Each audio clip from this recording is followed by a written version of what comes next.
3 days after my son paid for his lavish wedding with my money, the manager of the reception venue called me. His voice was tight, stripped of the usual hospitality. He told me they had run a routine audit on the catering accounts and checked the security cameras to verify a discrepancy. He said I needed to see the footage myself. He told me to come alone, and under no circumstances was I to tell my wife where I was going. My name is James. I am 68 years old, and for the last decade I thought my role was simply to provide a quiet, comfortable life for my family. That night, I learned I was not a patriarch to them, but a target. Before I continue this story, let me know where you are watching from in the comments below. Hit like and subscribe if you have ever discovered that the people closest to you were the ones holding the knife. The drive to the Gilded Vine took 20 minutes, but my mind covered decades. I had spent 30 years directing global logistics for a major shipping firm, a career built on anticipating failures and mitigating disasters. Yet as I pulled into the empty back parking lot of the restaurant, I realized I had completely failed to anticipate the disaster living under my own roof. The Friday night air was bitterly cold. Antonio, the restaurant manager, was waiting for me by the loading dock. He did not offer his hand to shake. He simply nodded, his expression grave, and led me through the maze of stainless steel kitchens and silent hallways. The contrast was jarring. Just 72 hours ago, this building was echoing with a string quartet, clinking champagne glasses, and the laughter of 200 guests celebrating my son Colin and his new bride Megan. I had paid for all of it. I had written the checks because my wife Barbara had insisted that our only son deserved a flawless start to his new life. Antonio unlocked the heavy door to the security office. The room smelled of hot electronics and stale coffee. A single desk sat in the center, dominated by a large surveillance monitor. Antonio did not offer me a seat. He pointed to the screen where a paused black and white image showed the interior of the restaurant's private catering office. The timestamp in the corner read 11:45 at night, the exact time the wedding reception had been winding down. I remember that moment perfectly, because I had been standing near the coat check, waiting for Barbara, so we could say our goodbyes. She had told me she needed to use the restroom. The footage told a very different story. Antonio pressed a button on the console. The grainy video lurched into motion. I watched my wife of 35 years step into the catering office. She was not alone. Colin and Megan followed right behind her. Even without audio, the body language was unmistakable. There was no post-wedding exhaustion. There was a vibrating, predatory energy among the three of them. Megan walked over to the desk and laid down a thick stack of invoices. I recognized the letterhead. They were the finalized contracts for the floral arrangements, the top-tier open bar, and the imported seafood station. The original quote for the wedding had been substantial but acceptable. Over the last month, Barbara had repeatedly come to me with revised estimates claiming inflation and vendor shortages had driven the costs up by another $40,000. I had authorized the extra funds to keep the peace. On the screen, Antonio's young assistant manager entered the frame. He looked nervous. He handed Colin a piece of paper. I leaned closer to the monitor. It was the actual final receipt for the wedding. Colin glanced at it, smirked, and tossed it onto the desk. Then Colin reached into his tuxedo jacket and pulled out a massive cashier's check. It was the check I had drawn from my personal account to cover the inflated vendor costs. Colin handed it to the assistant manager. The assistant took it, opened a cash drawer, and began counting out thick stacks of $100 bills. They were processing a refund for services that were never actually rendered. They had deliberately overbilled me using the restaurant to wash the extra $40,000. But the visual betrayal was not complete. I watched my wife open her beaded evening clutch. She dug past her lipstick and compact. She pulled out a heavy brass-handled stamp. My stomach turned to lead. It was my signature stamp. It was the custom seal I used strictly for authorizing heavy freight manifests and releasing locked tax documents. I kept it in a biometric safe inside my home office. Only Barbara knew the override code and emergency measure we agreed upon years ago in case I was ever hospitalized. I watched her press the stamp onto a blank catering addendum legalizing the fraudulent paper trail to ensure the restaurant's books looked clean. She did it with practiced ease. She did not hesitate. She stamped my identity onto a lie, then smiled as Colin scooped the massive pile of cash off the desk and shoved it into his pockets. Megan wrapped her arms around Colin's neck, kissing his cheek in celebration. They had just stolen $40,000 from me right down the hall from where I was drinking sparkling water and chatting with our relatives. Antonio reached forward and turned a dial on the console. The static hissed, and suddenly the room was filled with their voices. The catering office had a security microphone. The audio was crisp enough to catch the rustle of the silk wedding dress. I heard Megan laugh. It was a sharp, grating sound. She leaned over the desk, pointing at the forged invoice. She said he never checks the line items, he just wants us to be happy. The sheer entitlement in her voice made the blood pound in my ears. She had been a part of this family for exactly 10 hours, and she had already mapped out my vulnerabilities. Then Barbara spoke. The woman who had slept next to me for over 12,000 nights looked at her new daughter-in-law and sighed. Barbara said, "He is getting senile anyway. It is entirely too easy." The words hit me harder than a physical blow. Senile. I was 68, running a 6-minute mile and managing my own complex stock portfolio. I was not slipping. I was simply trusting. She was weaponizing my trust, framing my generosity as cognitive decline to justify her theft. Colin laughed, patting his bulging tuxedo pockets. He told his mother that they should just consider this an early inheritance advance. I thought the theft of the wedding money was the peak of their betrayal. I was completely wrong. It was merely the preamble. Barbara zipped her clutch closed, dropping my stolen signature stamp back inside. She looked at Colin and Megan, her tone shifting from celebratory to strictly business. She told them not to spend the cash recklessly because the $40,000 was just the earnest money to hold the escrow. She lowered her voice, but the microphone caught every devastating syllable. Barbara said the main transfer happens Tuesday, and once that clears, he will not have the resources to fight us on the conservatorship. The security office went dead silent. Antonio paused the video. He did not look at me. He stared at the floor, giving me the dignity of processing my own execution order. Tuesday. The main transfer. Conservatorship. The words locked together in my mind, forming a terrifying, impenetrable wall. They were not just stealing cash. They were liquidating my assets and preparing to legally strip me of my autonomy. The $40,000 was a down payment on a cage they were building for me. I looked down at my hands. They were not shaking. A strange glacial calm washed over me. The passive, accommodating father they had been mocking died in that chair. The logistics director, the man who spent decades dismantling hostile union strikes and outmaneuvering corporate raiders, woke up. It was currently Friday night. Banks were closed. Legal offices were closed. I had the weekend to pretend everything was normal, and exactly one business day Monday to figure out what they were transferring, where it was going, and how to stop it before Tuesday morning. I stood up. I did not thank Antonio for his sympathy because I no longer needed it. I asked him to download the raw video and audio files onto a secure flash drive. He did so immediately, handing me a small silver drive. I slipped it into my coat pocket. It felt heavier than a brick of gold. I walked out of the restaurant and into the freezing parking lot. I got into my car and started the engine. I did not turn on the radio. I sat in the darkness, gripping the leather steering wheel, mapping out the precise dimensions of the war I was about to wage. I was driving back to a house occupied by my enemies. I would smile. I would ask my wife about her day. And then I would systematically dismantle their entire world.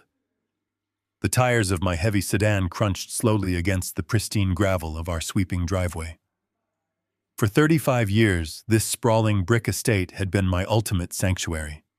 I had personally authorized every architectural detail, paid for every slate roof tile, and planted the ancient oak trees that now cast long, menacing shadows across the manicured lawn. Tonight, the warm yellow light spilling from the tall living room windows did not look inviting or comforting. It looked exactly like the illuminated center of an elaborate trap. I shifted the car into park and sat in the suffocating silence for a full minute, forcing myself to practice the deep, measured breathing exercises I had learned decades ago. During my years managing global supply chains, I had sat across from ruthless shipping magnates, corrupt port officials, and aggressive corporate raiders. I had learned how to keep my heart rate perfectly steady while negotiating millions of dollars and dismantling hostile surprise strikes. But walking through my own custom mahogany front door required a level of emotional control and sheer restraint I had never truly tested. I stepped out of the freezing night air and turned my key in the lock. The familiar welcoming scent of expensive vanilla candles and rich wood polish hit me immediately, serving as a sickening reminder of the comfortable, secure life I thought I had been living just a few hours ago. I found Barbara exactly where I expected her to be. She was lounging gracefully on our custom Italian leather sofa in the formal living room, her legs tucked beneath a thick, cream-colored cashmere throw blanket. A large fire crackled steadily in the massive stone hearth, casting a soft, incredibly flattering golden glow across her face. She held a heavy crystal glass of an expensive vintage red wine swirling the dark liquid slowly, while staring into the flames. When she heard my footsteps echoing in the grand foyer, she did not look up immediately. She simply took a slow, deliberate sip from her glass and let out a long, theatrical sigh of exhaustion. If I had not spent the last hour standing in a dark security office watching her expertly orchestrate the theft of $40,000 on a grainy surveillance monitor, I would have walked over, kissed her forehead, and asked how I could make her day better. Instead, I stayed frozen near the wide archway, keeping a safe physical distance so she would not be able to read the absolute paralyzing disgust radiating from my eyes. I took a steadying breath and asked her how her evening was going, ensuring my voice remained completely level and perhaps a fraction softer than my usual commanding tone.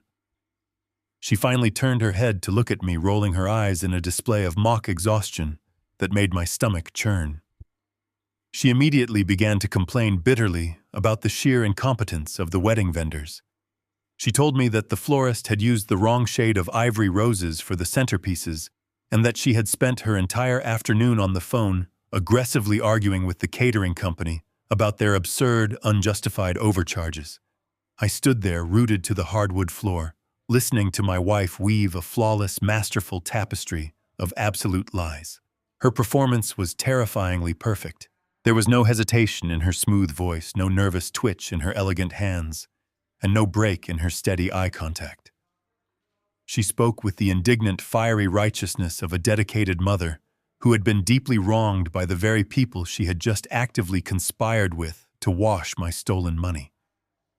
She took another generous sip of her wine and told me that Colin and Megan were so incredibly stressed about the final inflated wedding bills that the financial anxiety was completely ruining their honeymoon phase. She looked up at me with wide, painfully sympathetic eyes, gently suggesting that perhaps we should send the newlyweds a substantial cash gift to help them settle comfortably into their new life together. The sheer, unadulterated audacity of her request almost shattered my carefully constructed composure. She was actively testing the waters, probing my defenses, to see exactly how blind and pliable I remained. I knew I had to play the game perfectly. I forced a gentle, accommodating, and slightly vacant smile onto my face.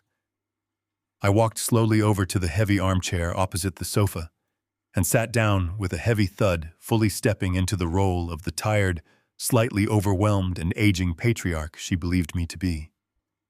I told her that I would look into the investment accounts next week, but I admitted that my memory had been a bit foggy lately, and I might need her direct help organizing the complex financial paperwork. I threw the bait directly into the center of the room. I watched her eyes flash with a momentary, undeniable spark of predatory triumph. The corner of her mouth twitched upward in a smirk before she quickly and violently suppressed it. She set her crystal wine glass gently on the polished coffee table and leaned forward instantly, adopting a tone of exaggerated, cloying, maternal concern. She told me softly not to worry about a single thing. She insisted that my aging mind needed serious rest, and she promised that she would gladly handle all the heavy financial transfers from now on, so I could just relax and enjoy the quiet twilight of my retirement. Every single word she spoke was a meticulously placed steel bar in the cage she was actively building around my life. Sitting across from her, breathing the same air felt like inhaling a slow-acting poison. I nodded slowly, physically, acting out my agreement with her cruel assessment of my supposedly declining cognitive faculties. I watched her shoulders drop as she visibly relaxed, completely victorious in her sick deception. She truly deeply believed I was a docile, fading old fool who was completely blind to the knife she was slowly twisting into my back. The psychological warfare of maintaining this oblivious facade was physically exhausting, but I knew it was absolutely vital to my survival. I needed her to feel completely and utterly secure in her dominance. I needed her to believe her devastating plan was moving forward toward Tuesday without a single roadblock. After another agonizing hour of sitting in the warm room listening to her fabricate endless detailed stories about the wedding reception, she finally stretched her arms, announced she was completely drained, and headed slowly up the carpeted stairs to the master bedroom. I remained seated in the heavy armchair by the dying fire. I listened carefully to the familiar sound of her footsteps retreating down the long hallway. I heard the bathroom water run for several minutes, and finally I heard the heavy, definitive thud of our solid bedroom door clicking shut. The massive house descended into total, suffocating silence. I sat alone in the darkening room for another full 30 minutes, listening to the old wood settle, ensuring she had fallen into a deep, arrogant sleep. Slowly, the manufactured posture of the frail, defeated husband melted away entirely. My spine straightened, and my heart rate slowed to a deliberate, cold, and calculated rhythm. I stood up from the chair, leaving the oblivious old man behind in the ashes of the fireplace. I was no longer a man mourning the sudden, brutal death of his marriage. I was a man preparing to ruthlessly dismantle a hostile enemy operation operating inside my own home. The first crucial step was finding the physical blueprint of their betrayal, and after 35 years of living with this woman, I knew exactly where she kept her darkest secrets. The grandfather clock in the downstairs hallway chimed 2 in the morning. I had waited for 4 agonizing hours in the dark living room, sitting perfectly still in the heavy armchair, while listening to the rhythmic breathing echoing faintly from the top of the stairs. The house was entirely silent, locked down tightly against the freezing wind that continuously battered the thick window panes. I stood up slowly, my joints stiff from the cold tension gripping my entire body. I took off my leather loafers, leaving them by the dying embers of the fireplace. Moving in bare feet across the cold hardwood floor, I began the long, calculated ascent up the main staircase. Every single step was a deliberate risk. I knew exactly which floorboards groaned under pressure and which carpeted stairs masked the weight of a grown man. I had lived in this house for decades, paying for every piece of wood and stone, but tonight I was navigating it like a hostile territory. I reached the second-floor landing and paused outside our master bedroom. The heavy oak door was cracked open just an inch, casting a thin sliver of pale moonlight across the hallway. I pushed the door gently, the oiled hinges moving silently, and stepped into the room I had shared with Barbara for 35 years. She was asleep in the center of the massive, king-sized bed, her back turned to the door, wrapped tightly in the heavy down comforter. Her breathing was slow, deep, and completely undisturbed by the immense guilt she should have been carrying. I stood at the foot of the bed for a long moment, watching the steady rise and fall of her shoulders. A small, irrational part of me wanted to turn around, go back downstairs, and pretend the entire night was a terrible nightmare. But the cold, heavy shape of the flash drive in my coat pocket anchored me entirely to reality. I turned my attention away from the bed and focused on the far corner of the expansive room. Sitting gracefully against the floral wallpaper was Barbara's antique mahogany vanity. She had purchased it at a high-end estate auction in Paris 15 years ago. It was a beautiful, delicate piece of furniture with 3 folding mirrors and a polished marble top. It also had a single wide center drawer that was perpetually locked. For over a decade, she had playfully swatted my hand away whenever I reached for the ornate brass handle, claiming it was her private sanctuary for old diaries, sentimental trinkets, and expensive face creams. I had never pushed the issue, respecting the boundaries of our marriage and trusting her completely. Tonight, those boundaries were permanently dissolved. I crossed the thick Persian rug, my eyes adjusting perfectly to the dim moonlight filtering through the sheer curtains. I knelt onto the floor in front of the vanity. The lock was an old-fashioned brass tumbler, elegant, but mechanically simplistic. Barbara assumed I was just a tired executive who spent his life looking at spreadsheets and attending sterile board meetings. She had completely forgotten my early days managing the freight loading docks in Seattle. Back then, massive shipping containers would constantly arrive with lost keys, and we could not afford to halt a multi-million-dollar global supply chain waiting for a commercial locksmith. I had learned how to bypass standard tumbler locks using whatever raw materials were scattered around the concrete warehouse. I reached into my trouser pocket and pulled out 2 rigid stainless steel paper clips I had taken from my home office downstairs. I straightened the first clip, bending the tip into a precise tension wrench. I inserted it carefully into the bottom of the brass keyhole, applying a steady rotational pressure with my left thumb. I fashioned the second clip into a crude picking tool. The room was so quiet I could hear my own pulse thundering in my ears. I slid the pick into the top of the lock, feeling for the small internal brass pins. One by one, I applied upward pressure. The first pin clicked softly into place. Barbara shifted suddenly on the bed, the heavy sheets rustling loudly in the silent room. I froze instantly, my hands perfectly still against the cold mahogany wood. I held my breath, watching her dark silhouette through the mirror. She let out a soft sigh and settled back down into a deep, arrogant sleep. I waited a full 60 seconds before returning my focus to the lock. I manipulated the second and third pins, my fingers operating purely on decades-old muscle memory. The final pin offered a slight resistance, then surrendered with a satisfying metallic snap. The lock cylinder turned smoothly. I pulled the brass handle. The heavy drawer glided open quietly on its wooden tracks. The smell of dried lavender and expensive perfume immediately drifted up from the compartment. I reached inside my fingers, moving methodically through the contents. At first glance, the drawer appeared exactly as she had described it to me for years. There were velvet jewelry boxes, a neat stack of vintage postcards from our early vacations, and several glass bottles of imported cosmetics. It was a perfect, innocent decoy.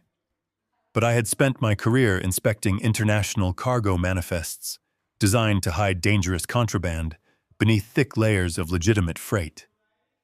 I knew that people who had something terrible to hide always overcompensated with the disguise.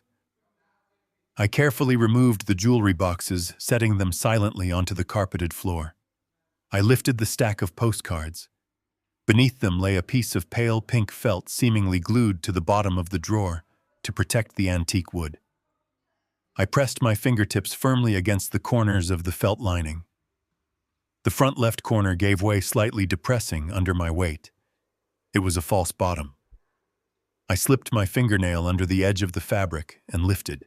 The thin wooden panel raised up, revealing a hidden recessed compartment carved directly into the thick mahogany base. My heart hammered against my ribs as I looked down into the dark rectangular space.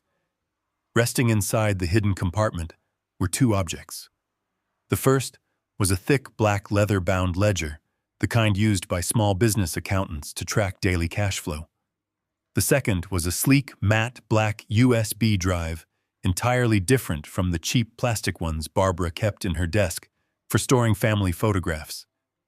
This was a high-capacity hardware encrypted drive, the exact model favored by corporate financial officers for securing highly sensitive banking data. I reached down and picked up the heavy leather ledger. The cover was worn at the edges, suggesting it was accessed and updated frequently. I opened the book to the middle, holding the pages up toward the thin sliver of moonlight. The pages were not filled with diary entries or sentimental memories. They were filled with dense, meticulous columns of numbers, dates, and account routing information.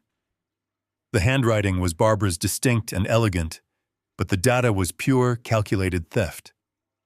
I scanned the most recent entries. I recognized the account numbers immediately. They were the private retirement trusts I had quietly built and nurtured over my 30-year career, the funds I had intended to secure our golden years and provide a safety net for our future grandchildren. Next to my account numbers were corresponding outbound transfer logs, all funneling into a single unfamiliar entity, listed only as Apex Summit LLC. The dates aligned perfectly with the days I had been out of town on golf trips or visiting old colleagues in other cities. She had been methodically mapping the architecture of my entire financial life, preparing for a massive surgical extraction. I closed the ledger, the leather cover slapping softly against the pages. I picked up the encrypted USB drive. It was cold and heavy in my palm. This small piece of metal likely held the digital keys, the forged legal documents, and the finalized shell company registrations necessary to execute the Tuesday transfer they had discussed in the catering office.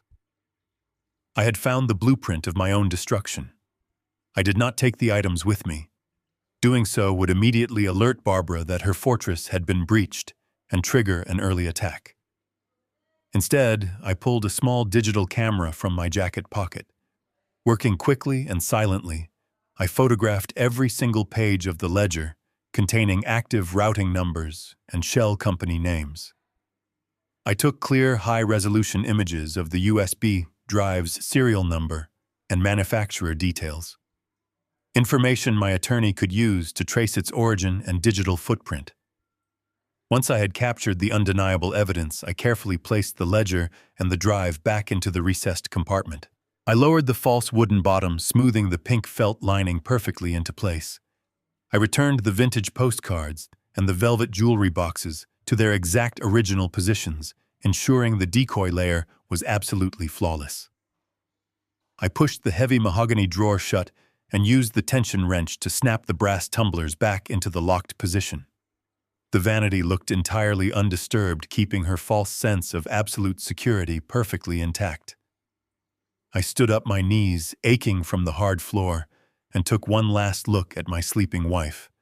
She was completely unaware that the docile, oblivious man she thought she had conquered had just mapped the perimeter of her trap.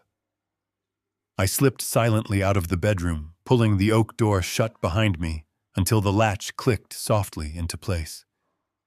The hunt was over, and I now possessed the ammunition required to burn her operation to the ground. I retreated down the main staircase, my bare feet completely silent against the cold wood. I bypassed the living room and stepped directly into my home office, shutting the heavy door and locking it firmly from the inside. I did not turn on the overhead lights. I walked over to my heavy mahogany desk, pulled out my leather chair, and sat down. I pulled the small digital camera from my jacket pocket and pressed the power button. The bright LCD screen illuminated the dark, silent room with a harsh, artificial glare. I pressed the playback button, bringing up the high-resolution images I had just captured of Barbara's hidden leather ledger. I zoomed in on the first page, my eyes slowly tracing the meticulous columns of blue ink. Seeing my own private account numbers written in her elegant, familiar handwriting felt like a profound physical violation. These were not the joint checking accounts we used to pay the monthly utility bills or the household grocery expenses. These were the direct routing numbers to my private retirement trusts.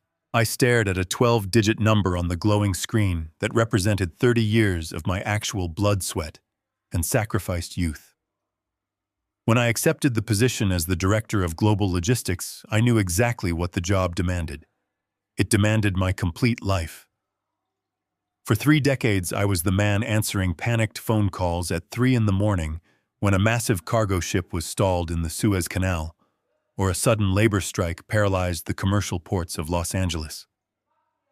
The stress of managing billions of dollars in international freight had physically aged me, turning my hair gray in my early 40s and keeping my blood pressure dangerously high. I missed my son's weekend baseball games. I missed quiet anniversary dinners, and I missed the simple human luxury of a peaceful Sunday afternoon. I justified every single absence by funneling my massive corporate bonuses directly into these untouchable trust accounts. I never bought flashy sports cars or expensive watches. I drove a reliable, unremarkable sedan and wore standard suits because I was busy building an absolute financial fortress for my family. I wanted to ensure that long after I was gone, my wife and my son would never know a single day of financial panic. I had built an empire of security entirely out of my own sacrificed time, and I had placed Barbara at the absolute center of it. Now, looking at the digital images of her secret ledger, I saw exactly how she was dismantling my life's work brick by brick. Next to every single one of my private trust numbers, she had drawn a neat black arrow pointing directly to an outbound routing destination. The destination was always the exact same: Apex Summit, LLC. I said the name out loud in the empty dark room. It sounded exactly like the kind of hollow, meaningless shell company that corporate criminals use to aggressively wash stolen assets. Megan was a junior real estate broker with a taste for luxury she could not afford. She understood the intricate architecture of property laws, corporate veils, and anonymous holdings. She and Barbara had clearly formed this fictitious entity together to act as a massive financial vacuum. The ledger showed that they had already begun testing the plumbing of this vacuum. There were detailed records of small $500 test transfers made over the past 6 months, deliberately kept just under the bank's automatic fraud detection threshold. They were actively making sure the digital pipes were clear, untraceable, and fully operational for the massive flood of capital they planned to release on Tuesday morning. I scrolled to the next image on the camera screen, my jaw clenching so hard my teeth ached. The final page of the ledger outlined the exact execution strategy for the Tuesday transfer. Barbara had written down the precise dollar amounts currently held in each of my private trusts. The numbers were staggering, representing millions of dollars in liquidated assets, stock dividends, and carefully compounded interest. She planned to drain every single account completely down to zero. The sheer, unadulterated greed was completely incomprehensible to me. They were not simply taking a large sum of money to live comfortably. They were not leaving me a safety net.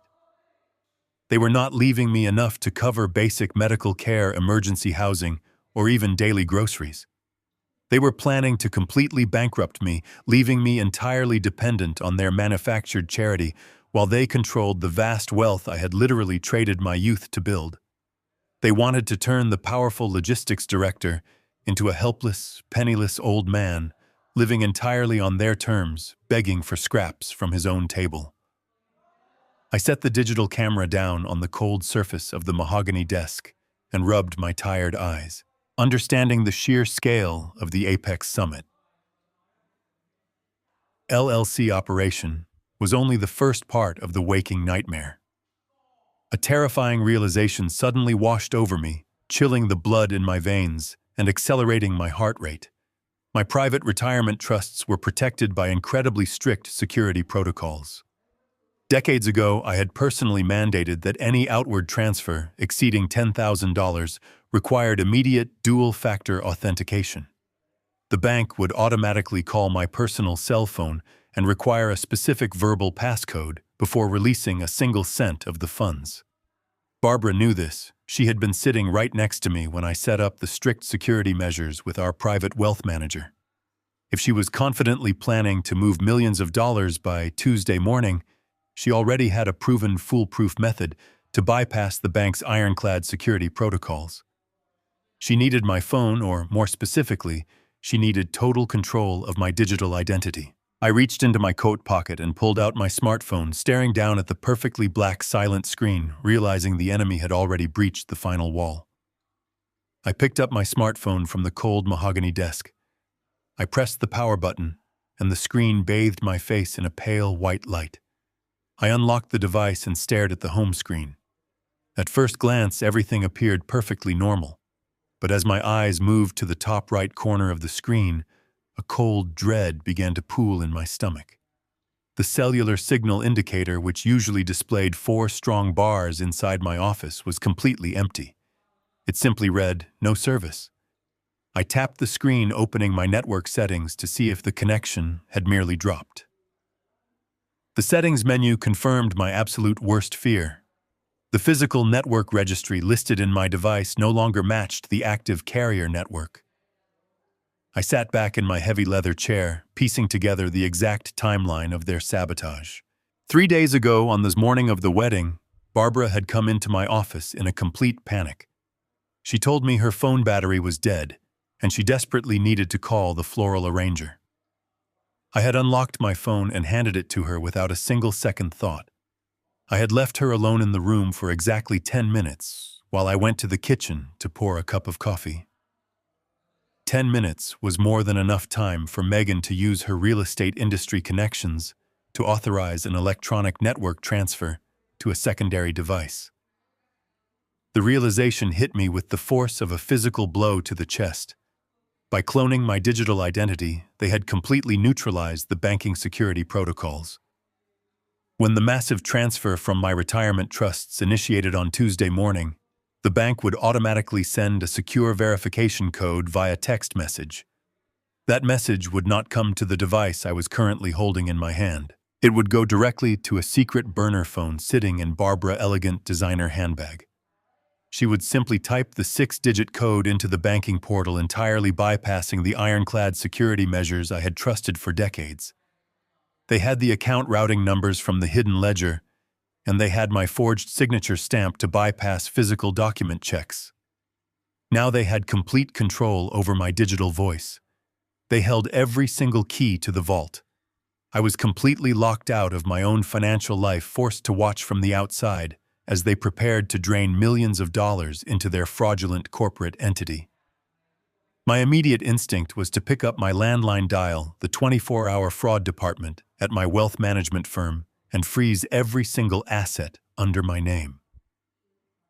I reached for the heavy plastic receiver on my desk, but my hand stopped just inches from the keypad.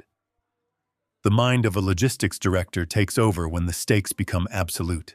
I began to calculate the immediate chain reaction of a total asset freeze. If I locked down the accounts tonight, the bank automated security system would instantly generate an emergency alert. That alert would be sent via text message to the primary phone number on file. Because they had hijacked my network connection, Barbara would receive that exact alert on her secret device the very second the accounts were frozen. She would know instantly that I had discovered their plot. If I confronted them now or triggered that security alert, the situation would escalate from a silent theft into an uncontrollable and chaotic war. They already had $40,000 in stolen cash from the wedding catering fraud. If they realized the primary retirement trusts were suddenly inaccessible, blind panic would set in. Megan would immediately drain the smaller, unprotected checking and savings accounts we used for daily household expenses.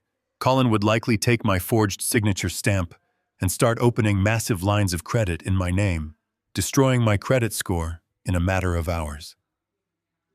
But the financial ruin was not the most terrifying outcome of an early confrontation.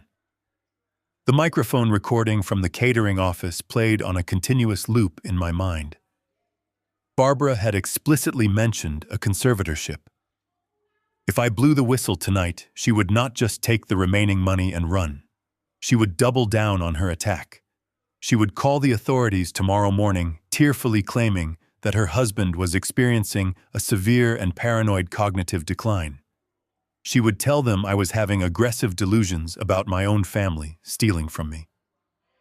She would use the frozen bank accounts as absolute proof of my erratic and irrational behavior. With the fraudulent medical evaluations they had likely already prepared to support the conservatorship, she could have me legally committed to a psychiatric ward before the weekend was entirely over. I would be trapped in a hospital bed, completely stripped of my human rights and legal autonomy, while she calmly finalized the total theft of my estate. I pulled my hand away from the landline phone. I could not cancel the impending transfer, and I could not confront my wife. I had to let the digital trap remain perfectly intact so they would continue to feel absolutely secure in their victory. They needed to believe I was still the docile and oblivious old fool quietly walking toward the slaughterhouse.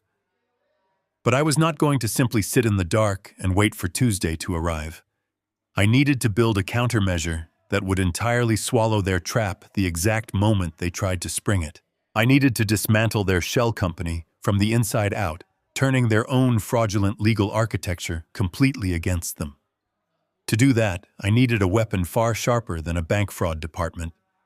I needed a legal predator who understood corporate warfare. I looked at the dark window of my office, watching the heavy rain beat against the glass. I knew exactly who I was going to see the minute the city woke up on Monday morning. I was going to visit Aaron Foster. The weekend was a masterclass in psychological endurance. I spent Saturday and Sunday playing the role of the docile, fading husband perfectly. I nodded along as Barbara complained about the weather. I smiled vacantly when Colin came over for Sunday dinner and talked about how much he loved his new wife. Every time Megan called me Dad, I forced myself to look her directly in the eye and pretend I did not know she was actively trying to destroy my life. But Monday morning finally arrived. I woke up at 5 o'clock and put on my most expensive tailored charcoal suit. It was the suit I used to wear when I walked into hostile boardrooms to terminate underperforming executives. Barbara was still asleep when I quietly closed the front door behind me. Stepping out into the crisp morning air felt like crossing a physical border.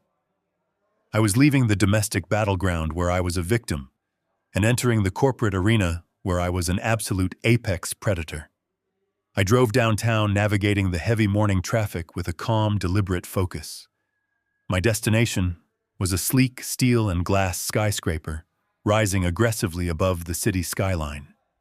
It was the headquarters of Foster and Associates, one of the most ruthless corporate litigation firms on the entire East Coast. I pulled into the private underground parking garage and took the express elevator directly to the 50th floor. The doors opened to a sprawling reception area decorated in cold white marble and brushed steel. The receptionist, a young woman with a perfectly neutral expression, asked if I had an appointment. I told her I did not need one. I told her to call Aaron Foster directly and tell him that James was standing in the lobby.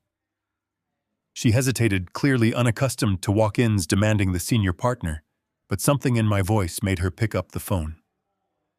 Less than a minute later, the heavy glass security doors swung open. Aaron Foster stood in the hallway. He was 50 years old, wearing a suit that cost more than most people made in a month.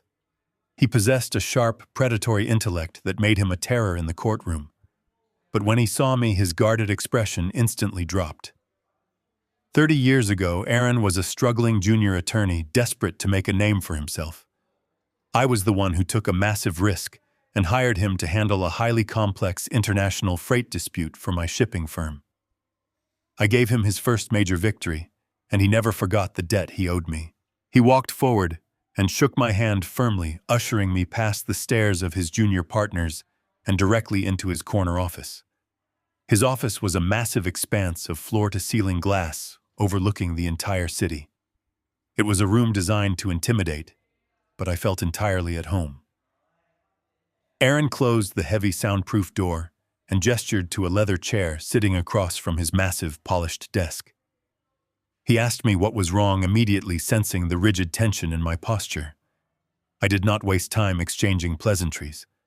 I reached into my coat pocket and pulled out the small silver flash drive I had taken from the restaurant security office. I placed it perfectly in the center of his desk. Then I reached into my leather briefcase and pulled out a thick manila folder containing the high-resolution color photographs I had taken of Barbara Hidden Ledger.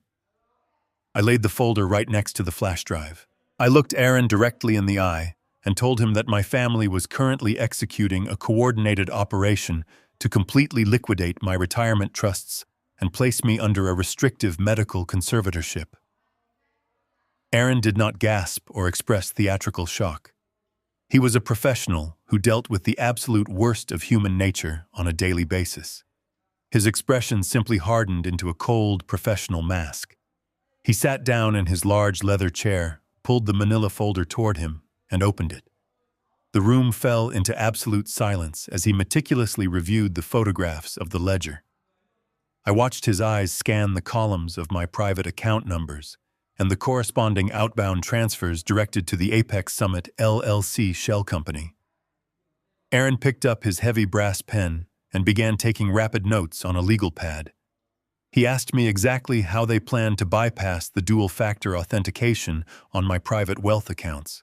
I explained the cloned cellular network and the secret burner phone sitting in Barbara designer handbag.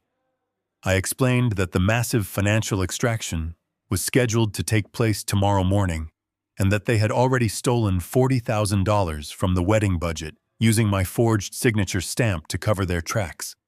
I told him I had the raw security footage and the audio recording proving the catering theft right there on the silver flash drive. Aaron leaned back in his chair, tapping the brass pen against the polished wood of his desk. He told me that filing a standard police report or contacting the bank fraud department would be a catastrophic tactical error. He validated my exact fears.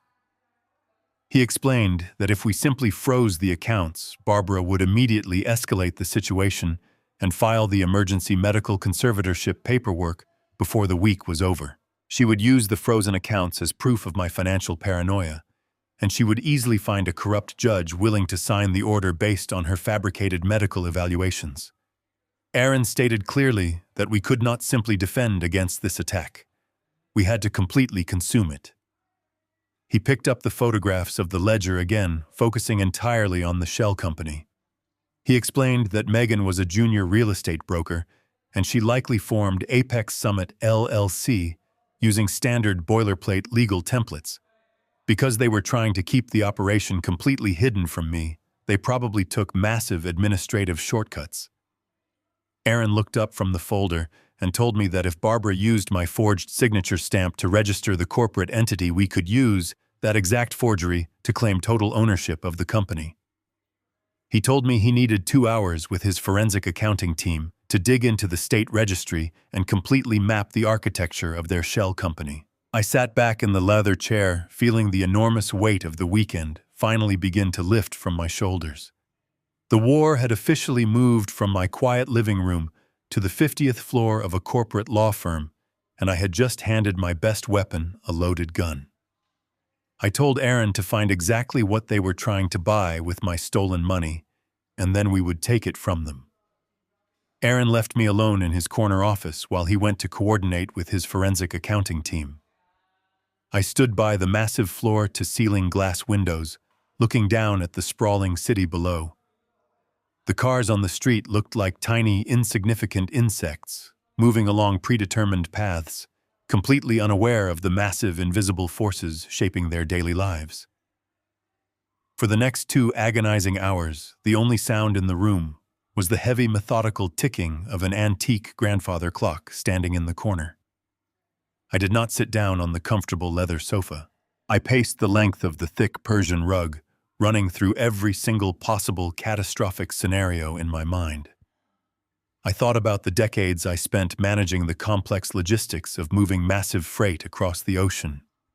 When a massive cargo ship loses navigation in the middle of a violent storm, you do not panic.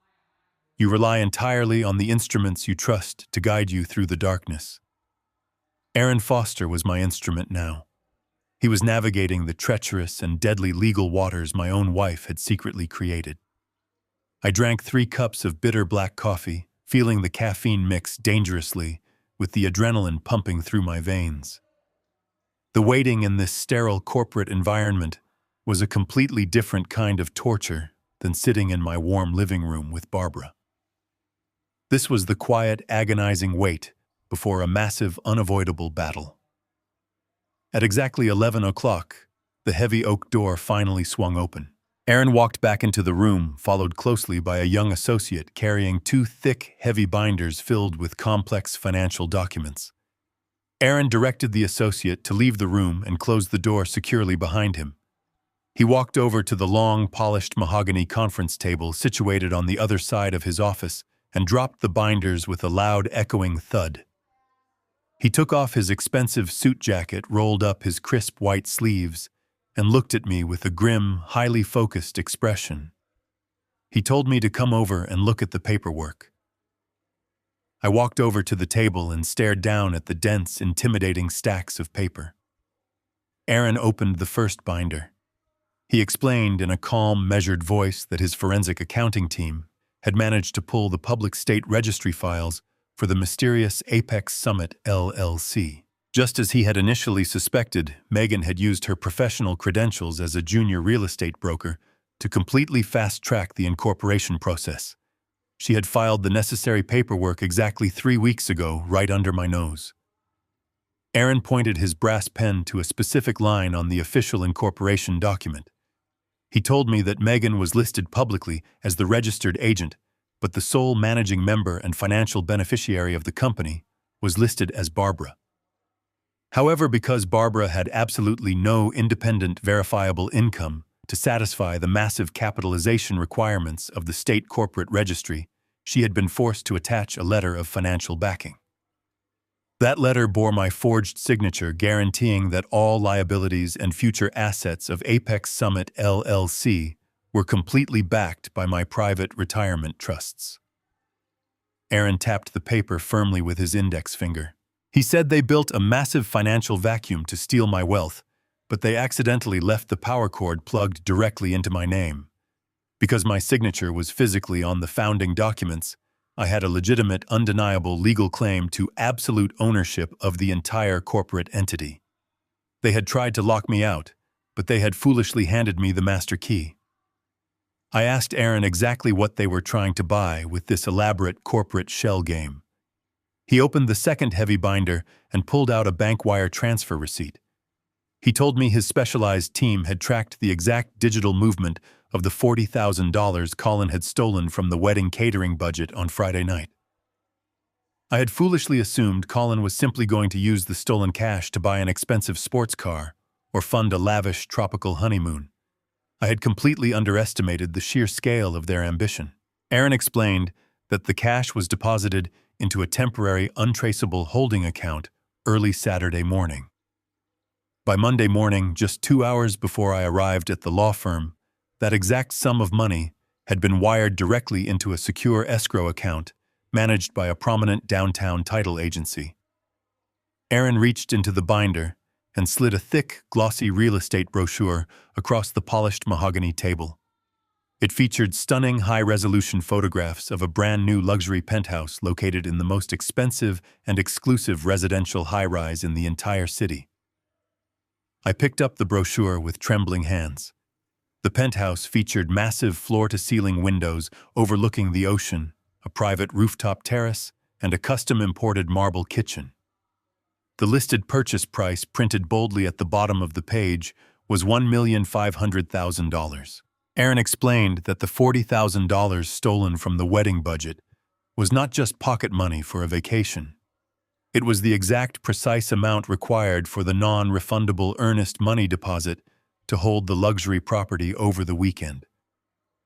Megan had used her real estate industry connections to secure the property off the market, completely bypassing the standard public bidding process.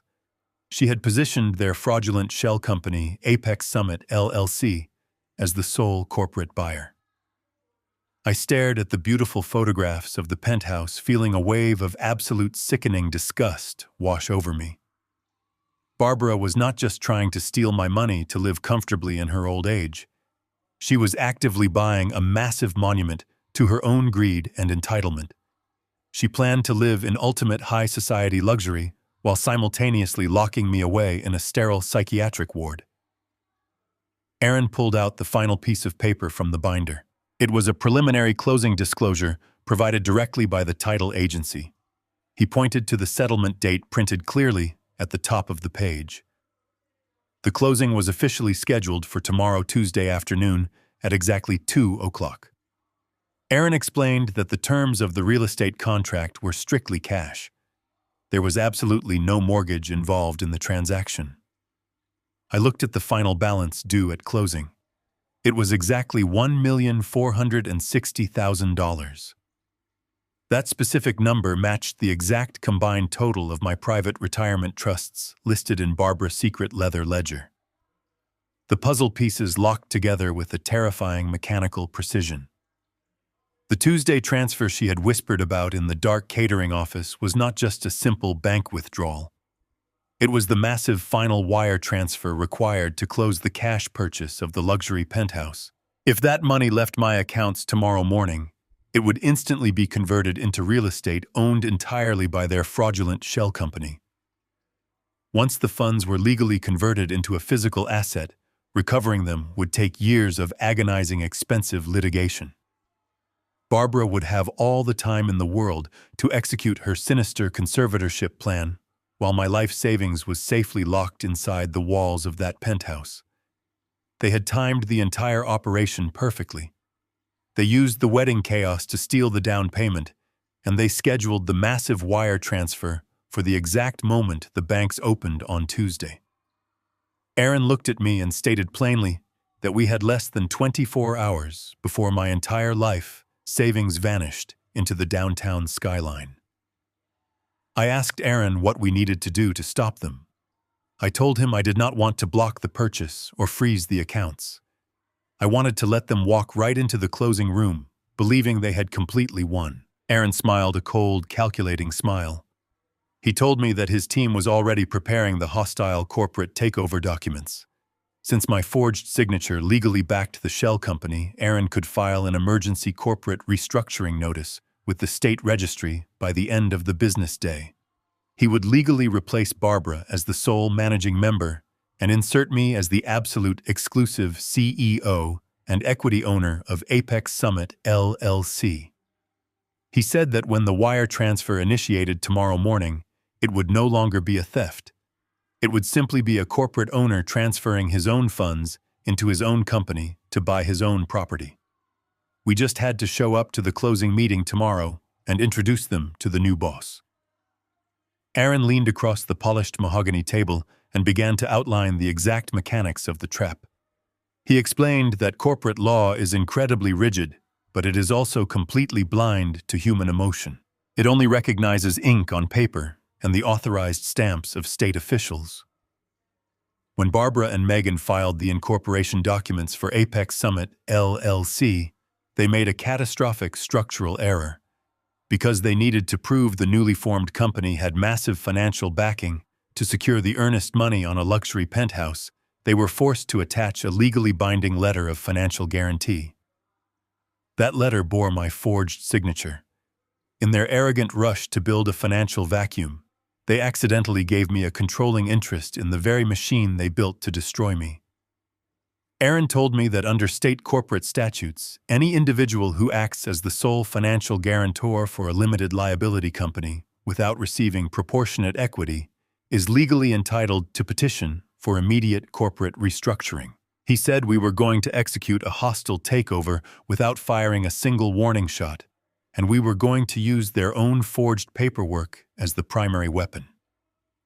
I sat back in the heavy leather chair, listening to the quiet hum of the air conditioning as Aaron summoned his senior paralegal into the room. He issued a rapid series of complex legal instructions. He needed a petition for emergency corporate restructuring, an immediate change of registered agent form, and a binding declaration of sole equity ownership. He explicitly instructed the paralegal to draft the documents citing the forged financial guarantee as the primary legal foundation for the aggressive takeover. The paralegal nodded sharply, taking furious notes before rushing out of the room. Aaron looked at me and explained the most critical element of the entire operation. He said the state corporate registry closes its digital filing portal exactly at 4 o'clock in the afternoon. If we missed that strict deadline, the updated corporate ownership would not officially populate in the state database by tomorrow morning. When the title agency ran their final compliance check before the penthouse closing, they would still see Barbara listed as the managing member. We had exactly 4 hours to completely rewrite the legal reality of their fraudulent shell company. The next few hours were a blur of calculated, frantic energy. I sat quietly in the corner office, watching a team of highly paid corporate attorneys completely dismantle my wife's criminal empire. They moved with a cold, mechanical precision that reminded me of my best logistics teams back at the busy commercial shipping ports. Every single loophole was systematically closed. Every single liability was transferred entirely to Barbara, while every single asset and ounce of corporate authority was secured strictly under my name. It was mesmerizing to watch decades of familial betrayal being undone by the swift, brutal application of corporate law. At exactly 2:30 in the afternoon, the paralegal returned to the office carrying a thick stack of freshly printed legal documents. Aaron spread them out carefully across his massive desk, smoothing the pages before handing me his heavy brass pen. I stood over the desk looking down at the crisp white paper.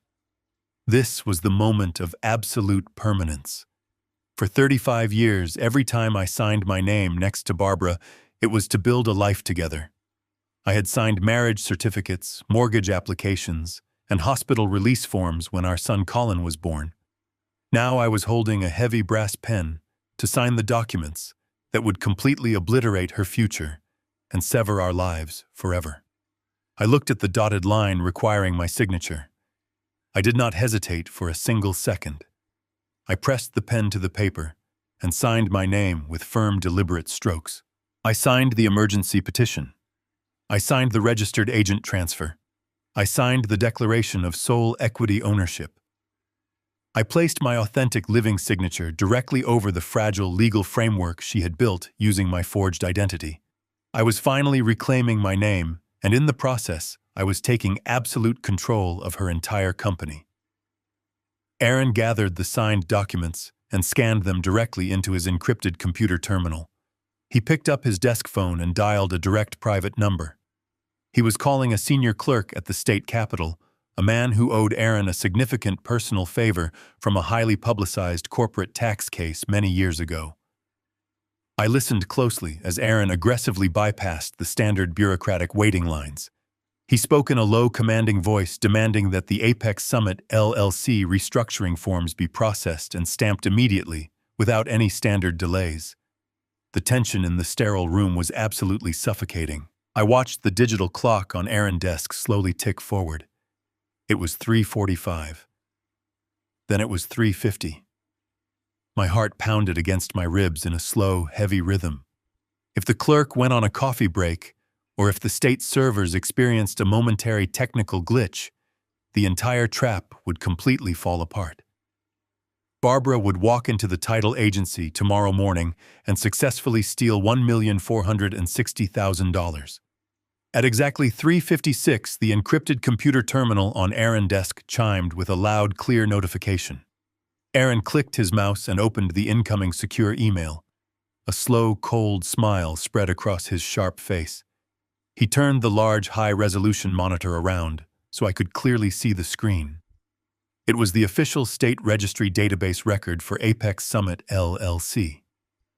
The document bore a bright red digital stamp from the state capitol, proving it had been legally filed and accepted. Under the section listing the registered agent, Megan's name had been completely erased. Under the section listing the managing members, Barbara's name was entirely gone. In their place, printed in bold black letters, was my name. I was now the sole legal owner, the exclusive chief executive officer, and the absolute final authority of Apex Summit LLC. The shell company they built to hide my stolen money was now my own personal corporate fortress. Aaron leaned back in his leather chair and steepled his fingers, resting them against his chin. He told me that the trap was now fully armed and completely invisible to the enemy. He explained the strategic beauty of our new legal position.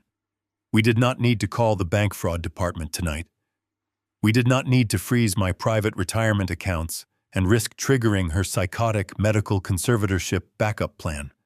In fact, we absolutely needed the massive wire transfer to proceed exactly as Barbara had planned. Tomorrow morning, when the bank automatically sent the dual authentication text message to the secret burner phone sitting in Barbara's handbag, she would confidently type in the security code. She would willingly authorize the release of my entire life savings, truly believing she was draining the funds into her own private corporate vault. She would have absolutely no idea that the vault now belonged entirely to me. Aaron outlined the final phase of the operation with a chilling calm. He told me that tomorrow afternoon at 2 o'clock, Barbara, Colin, and Megan would sit down in the luxurious conference room of the downtown title agency. They would drink expensive champagne and celebrate their massive financial victory. They would wait eagerly for the escrow officer to confirm that the massive wire transfer had successfully cleared the banking system. And at that exact moment, Aaron and I would walk through the heavy glass doors of the conference room. We would not be walking in as desperate victims trying to stop a robbery or begging for our money back. We would be walking in as the legal corporate owners of the very company they were using to buy the penthouse. Aaron looked at me and said that tomorrow I was going to let my wife steal my money so I could legally use her own shell company to buy myself a beautiful new retirement property. I looked out the massive glass windows at the darkening city skyline, feeling a profound sense of cold, absolute clarity. The docile, oblivious husband was dead and buried. I was ready for Tuesday. I stood up from the heavy leather chair, feeling a profound sense of closure. The trap for the penthouse was fully set, and I was ready to return to my house for one final night of playing the defeated old man.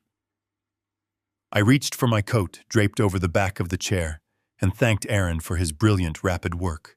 But as I turned toward the heavy oak door, the encrypted terminal on his desk chimed for a second time. It was not a gentle notification. It was a harsh, urgent digital alarm indicating a high-priority alert from the County Property Records Division. Aaron frowned, his sharp professional mask slipping for just a fraction of a second. He instructed me to sit back down immediately. I watched his hands fly across the keyboard, accessing the secure municipal database. The victorious energy in the room evaporated instantly, replaced by a thick, suffocating tension. Aaron pulled up a newly scanned document and enlarged it on the high-resolution screen. It was not a corporate filing. It was a residential property record. I leaned forward, resting my hands on the polished mahogany desk. Staring back at me was the official county deed to my sprawling brick estate, the exact home where I had lived for 35 years. It was the house where I had raised my son, the house where I had planted the oak trees, and the house where I believed I would comfortably spend my final days. Aaron pointed his heavy brass pen at the bottom of the digital document. He explained in a low, grim voice that Barbara had not simply pulled a copy of the deed for her personal records. She had officially filed a preliminary request to transfer the title of the property directly into a blind trust controlled entirely by our new daughter-in-law, Megan. And sitting right there on the signature line of the residential transfer request was another perfect impression of my stolen brass signature stamp. The sheer scale of their cruelty finally materialized in front of me in its absolute, terrifying entirety. I had previously assumed the theft of my retirement trusts and the purchase of the luxury penthouse was the absolute peak of their plan. I thought they simply wanted my liquid wealth to fund their lavish lifestyle. But looking at the forged deed transfer, I realized they wanted my absolute and total destruction. Aaron looked me directly in the eye and explained the terrifying mechanical reality of her secondary attack. He said that once the penthouse closed on Tuesday afternoon, Barbara and Colin were not just going to pack their bags, move out, and leave me alone in the empty estate. By transferring the title of my home into a blind trust, they were legally changing the locks on my entire existence. Aaron outlined the brutal, precise timeline they had engineered.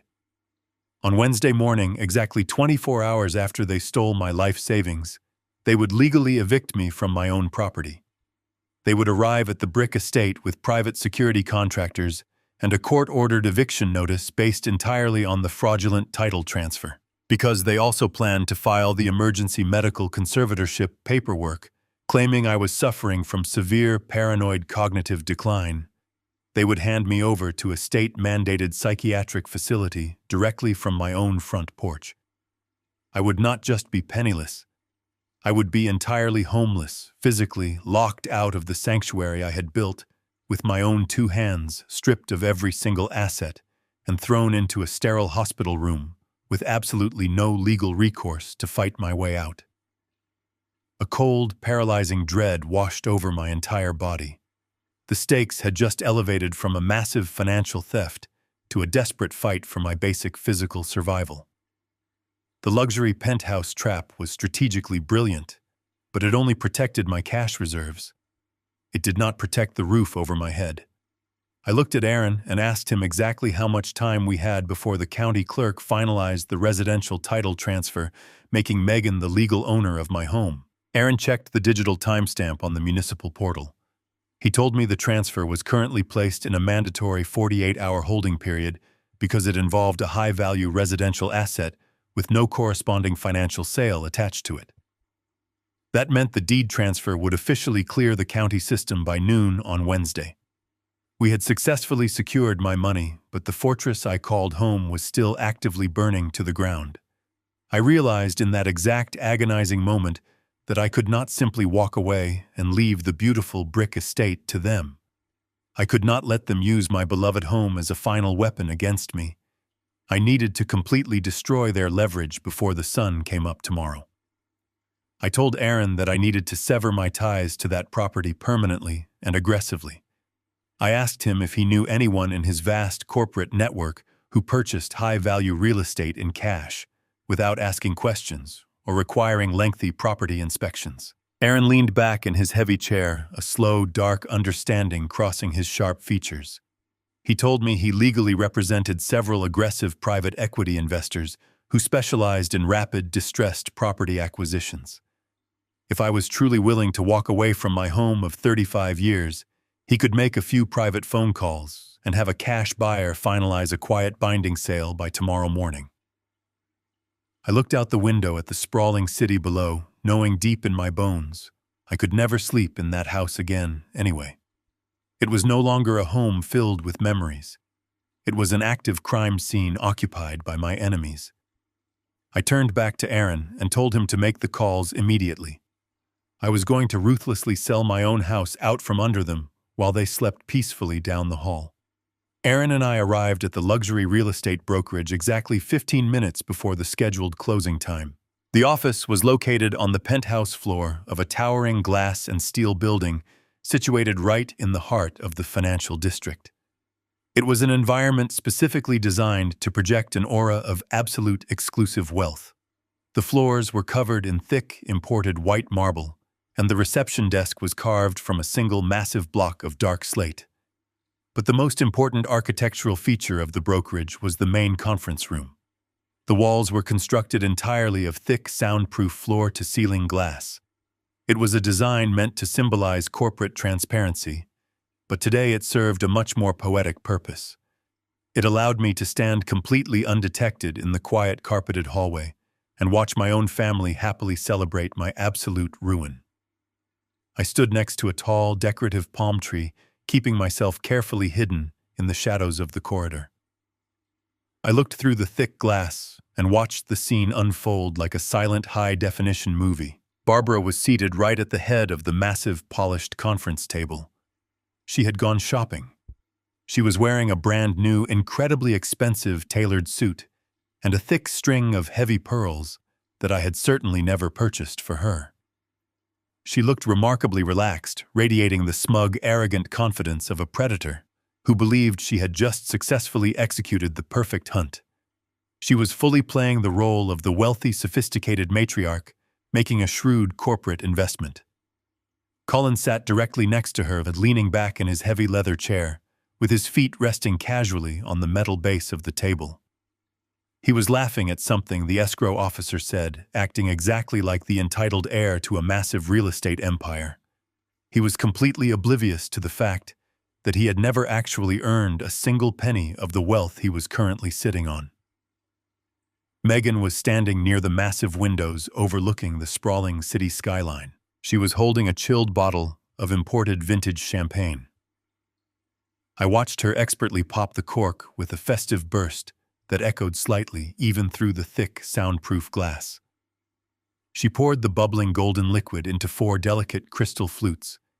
She handed 1 glass to Barbara, 1 to Colin, and 1 to the older gentleman sitting across the wide table. That man was the official title agent from the downtown escrow company.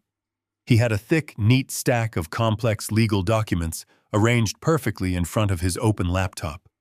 He smiled politely and accepted the champagne from Megan, completely unaware that he was currently sitting in the middle of a massive felony wire fraud operation. He simply thought he was doing his routine job, finalizing the cash purchase of $1 million penthouse for a wealthy corporate entity called Apex Summit LLC. I watched the title agent slide the preliminary closing disclosures across the smooth marble table toward Barbara. She picked up a heavy silver pen and began signing the pages with a practiced, elegant ease. She was officially closing the real estate deal, acting as the sole managing member of the corporate entity. It was absolutely mesmerizing to watch her confidently sign those papers. She had no idea that her title and her authority had been legally stripped away from her by the state registry just 18 hours ago. She did not know that every single signature she was placing on those closing documents was now legally meaningless and entirely void. She was happily building a castle on a foundation of sand that I had already washed away. Then, the moment of absolute critical truth finally arrived. The title agent tapped his laptop screen, indicating to the room that it was time to initiate the final massive wire transfer from the holding accounts to clear the escrow balance. I saw Megan nod enthusiastically and pull her own sleek laptop closer to her across the table.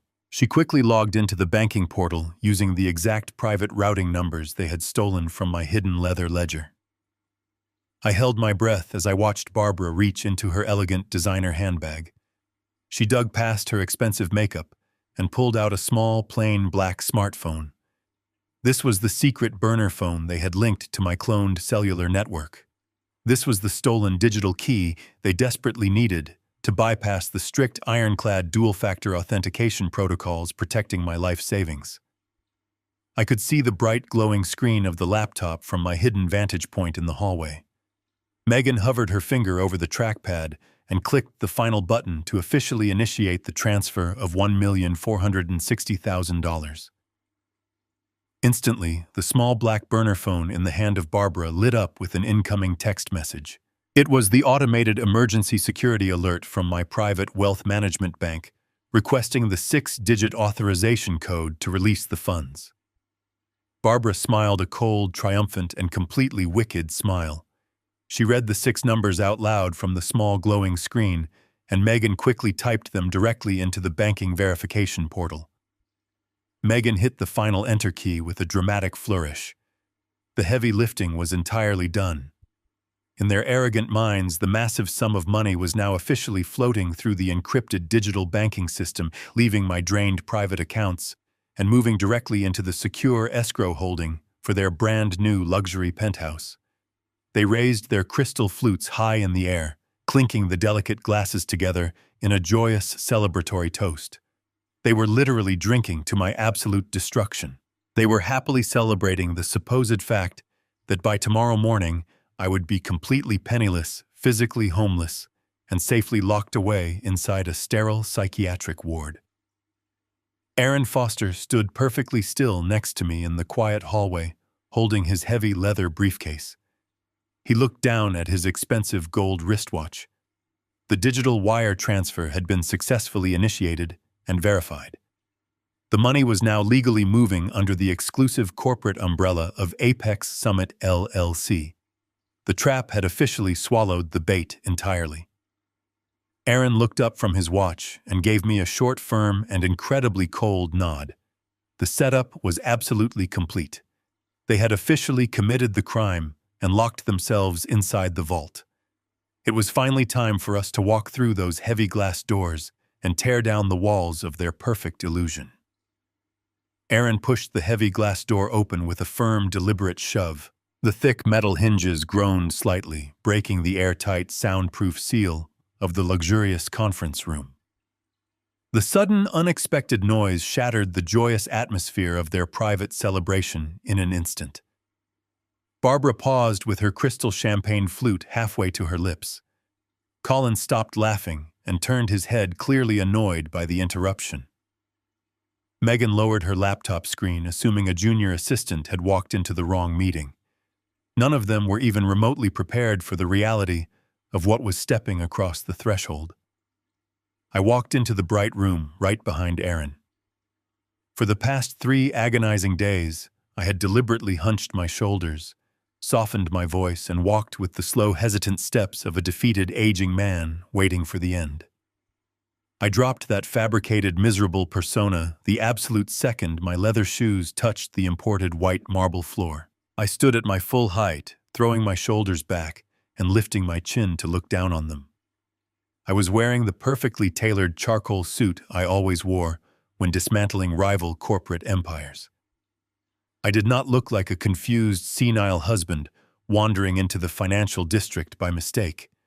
I looked like a man who owned the entire building and was arriving to fire everyone inside it.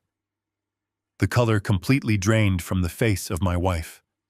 Her hand trembled so violently, the vintage champagne spilled over the rim of the delicate crystal flute and splashed directly onto her expensive, new tailored suit. She opened her mouth to speak, but her voice completely failed her, leaving her gasping quietly. She simply stared at me, her eyes wide with a sudden primal panic. She instantly recognized the rigid posture and the cold, unblinking stare. It was the exact same predatory look I had when I ruthlessly terminated massive shipping contractors who tried to steal from my company decades ago. The docile old fool she left at home was gone, and the logistics director had arrived. Colin jumped up from his heavy leather chair, the legs scraping harshly against the beautiful marble floor. He demanded to know what I was doing there, his voice cracking with a pathetic mixture of false bravado and genuine terrified confusion. I did not answer my son. I did not even look at him. Giving him my attention would imply that we were equals in this room, and we absolutely were not. I walked slowly and deliberately past him, moving directly toward the head of the polished mahogany table. I placed my hands flat on the smooth, cool surface, leaning forward slightly to physically dominate the entire space. Aaron stood silently to my right, placing his thick, heavy leather briefcase on the table with a loud, authoritative thud. He was the perfect corporate executioner, waiting patiently for the signal to drop the blade. Megan frantically looked back and forth between my cold expression and the confused face of the title agent. She stammered out a weak, desperate demand, telling me this was a closed, private corporate meeting and I needed to leave the premises immediately. She tried her best to project the authority of a seasoned real estate broker, but she sounded exactly like a terrified child caught stealing from a cash register. I turned my head slowly and locked my eyes directly onto hers. I let the heavy silence stretch for several agonizing seconds, allowing the sheer weight of my physical presence to completely crush her fragile, unearned confidence. I wanted her to feel the absolute powerlessness she had intended to inflict upon me tomorrow morning. I shifted my focus entirely away from my trembling family and looked directly at the escrow officer sitting across the wide table. The older gentleman looked incredibly bewildered, nervously adjusting his necktie as he sensed the massive, violent shift in the room dynamics. He cleared his throat and asked politely if there was some sort of misunderstanding regarding the real estate transaction. I spoke for the very first time since entering the glass room. My voice was deep, perfectly steady, and carried the absolute commanding authority of a senior corporate executive. I told the title agent there was absolutely no misunderstanding at all. I explained that I was simply arriving to personally oversee the final execution of my massive financial investment. Barbara finally found her voice.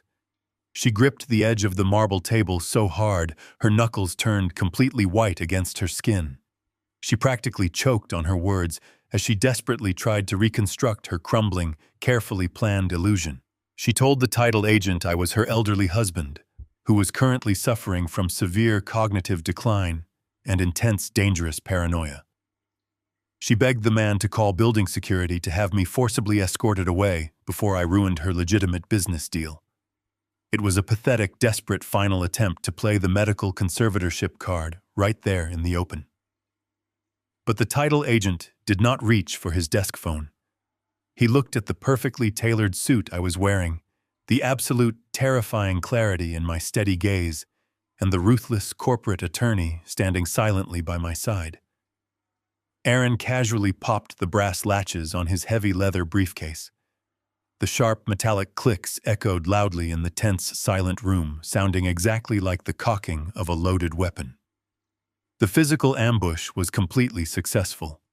I had breached their secure fortress, stripped them of their false, arrogant confidence, and completely taken over the psychological environment. They were trapped inside the soundproof glass walls with the very monster they thought they had safely buried, and the room belonged entirely to me. Aaron reached into his open leather briefcase and pulled out a thick stack of crisp white documents. He did not hand them to Barbara or my son. He slid them directly across the polished marble table, stopping perfectly in front of the escrow officer. The older gentleman looked down at the top page, his brow furrowing, as he noticed the bright red digital stamp from the State Capitol Registry. Aaron spoke with the cold, mechanical precision of an executioner reading a final sentence. He formally introduced himself as the senior corporate counsel representing Apex Summit LLC. He stated that he was present to submit an emergency update to the corporate articles of organization before the title could be officially transferred.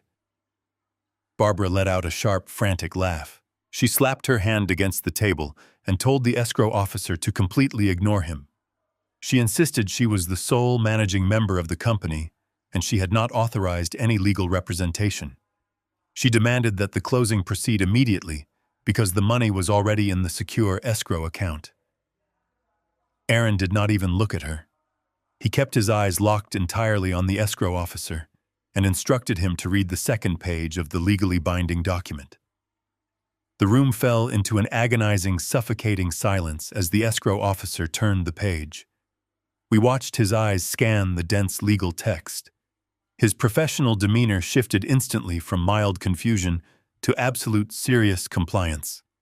He was a man who understood the undeniable power of state-mandated corporate law. He looked up from the document and adjusted his glasses. He looked directly at Barbara and stated in a highly formal tone that the state registry had officially processed a hostile corporate restructuring of Apex Summit LLC exactly 18 hours ago. He explained that according to the court-sealed documents sitting in front of him, her name had been completely and permanently removed from the corporate charter. Colin stood up, his face turning a dark, angry shade of red. He slammed his fists onto the table and shouted that it was completely impossible. He pointed a shaking finger at me, claiming I was just a retired old man who did not know the first thing about complex corporate acquisitions. Megan rushed to his side, pulling her laptop closer, as if the glowing digital screen could somehow protect her from the legal reality crashing down around them. She frantically refreshed the state registry portal on her browser.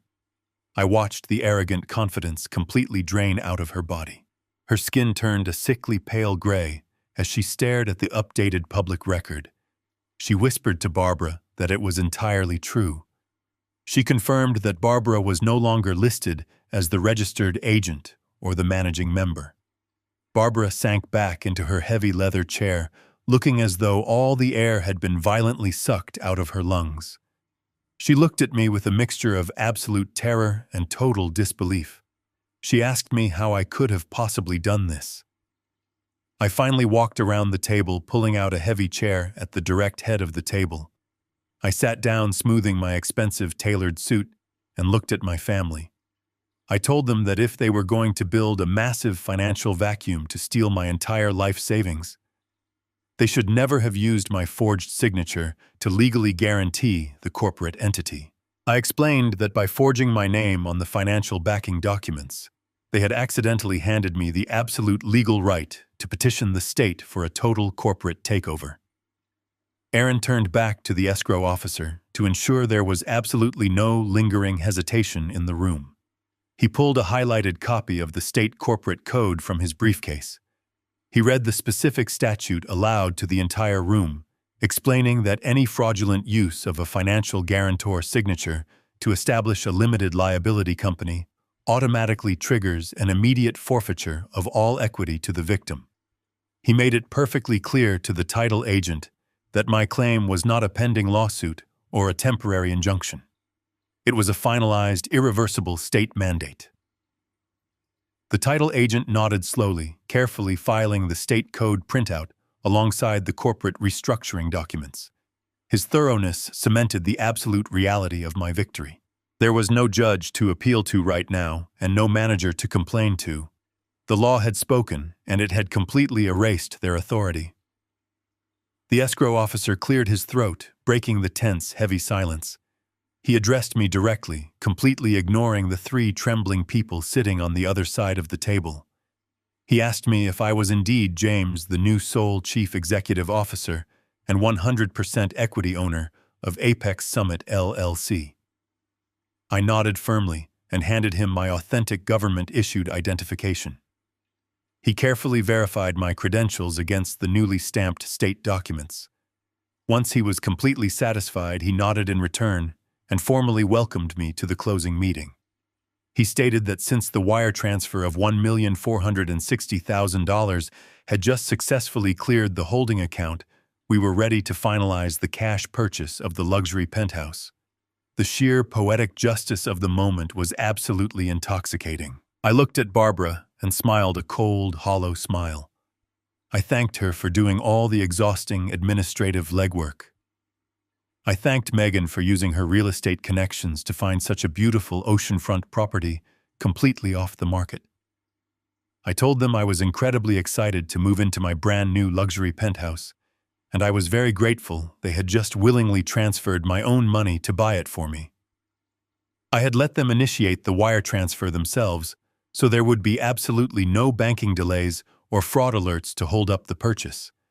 They had successfully stolen my money and placed it directly into a corporate vault that I completely owned. I watched the small portable printer on the title agent desk quietly hum to life. It began printing the final wire transfer confirmation receipt. The machine spat out the crisp white paper bearing the exact sequence of numbers that represented 30 years of my hard work. Seeing that receipt print out under my own name was a profound moment of vindication. I watched Barbara stare at the paper printing out as if it were her own death warrant. She had willingly typed in the security code just minutes ago. She had personally pushed the button that moved my money out of her reach forever. The psychological weight of knowing she had engineered her own absolute failure was visibly breaking her mind. She slumped forward, resting her forehead against the cold marble table, unable to look at me or the son she had conspired with. Colin let out a loud guttural yell of absolute frustration. He lunged forward across the table, trying to grab the court-sealed documents from the escrow officer. Aaron stepped forward instantly, his presence commanding and physically intimidating. He warned Colin that if he touched a single piece of paper, he would have building security drag him out into the street and press immediate assault charges. Colin froze his chest, heaving with aggressive, shallow breaths. He looked at his mother, expecting her to fix the catastrophic failure of her master plan. But Barbara was completely paralyzed. She was staring blankly at her expensive new suit, finally understanding the terrifying magnitude of her absolute defeat. Megan suddenly realized the secondary financial devastation of the situation. As the junior real estate broker representing the buyer, she was expecting a massive commission check upon the successful closing of the penthouse. She looked at the escrow officer and desperately asked about her broker fees. Aaron answered her question before the older gentleman could even open his mouth. Aaron calmly explained that as the new chief executive officer of Apex Summit LLC, I had executed a complete forensic audit of all pending corporate contracts. He slid another legally binding document across the marble table. It was a formal termination of services notice. Aaron informed Megan that her brokerage contract had been legally nullified due to severe ethical violations and gross financial misconduct. She was not going to receive a single penny in commission for orchestrating the attempted theft of my retirement funds. Megan covered her face with her hands, letting out a quiet, muffled sob. She had married into my family exactly 3 days ago, expecting to become an instant millionaire, and now she was sitting in a glass room facing total professional and financial ruin. Colin turned his absolute furious rage toward his new wife, blaming her for leaving the corporate loophole open. He screamed that her incompetence had cost them everything. Barbara tried to intervene, raising her trembling hands to calm her son, but Colin savagely swatted her arms away. The perfect unified front they had maintained in the restaurant catering office was now completely shattered. They were turning on each other like starving animals trapped in a cage. I sat quietly at the head of the table, watching the absolute destruction of their alliance. I did not raise my voice or engage in their petty screaming match. I simply picked up the heavy silver pen Barbara had used just moments ago. I turned the final closing disclosures toward me and began signing my name. I signed every single page with deliberate, confident strokes. I was officially buying the luxury penthouse using the exact funds they had tried to steal from me. The escrow officer quickly and efficiently collected the signed documents, placing his official notary seal firmly onto the crisp, white paper. He closed his laptop, stood up, and extended his hand to me. He congratulated me on the successful acquisition of a magnificent piece of real estate. I shook his hand firmly, standing up from the heavy leather chair. The transaction was completely finalized. The money was securely converted into an untouchable physical asset under my exclusive corporate control. The massive financial trap they had spent months building had snapped shut, completely crushing them inside it. But the corporate victory was only the first part of the execution. I had secured my life savings and my future, but I still had to address the criminal actions they had taken to get this far. I had to deal with the $40,000 they had actively stolen from the wedding budget and the fraudulent property deed they had filed to steal my family home. I turned away from the escrow officer and looked down at my wife and my son. The financial war was over, but the absolute reckoning was just beginning. I turned my attention away from the escrow officer and looked directly at the woman who had married my son just 3 days ago. Megan was still sitting frozen in her chair, her face buried deep in her trembling hands. The sudden evaporation of her expected luxury lifestyle had completely broken her spirit. I told her to look at me. She slowly raised her head, her eyes red and swimming with tears of absolute defeat. I smiled at her, but it was a cold, completely hollow expression. I told her I wanted to take a moment to sincerely thank her for her outstanding professional dedication to my personal real estate portfolio. I praised her for working so tirelessly over her own wedding weekend to secure such a magnificent off-market penthouse. I told her that finding a property with a private oceanfront terrace requires incredible industry connections and sheer determination. I explained that I was deeply grateful she had used her unique talents to find the absolute perfect retirement home for me.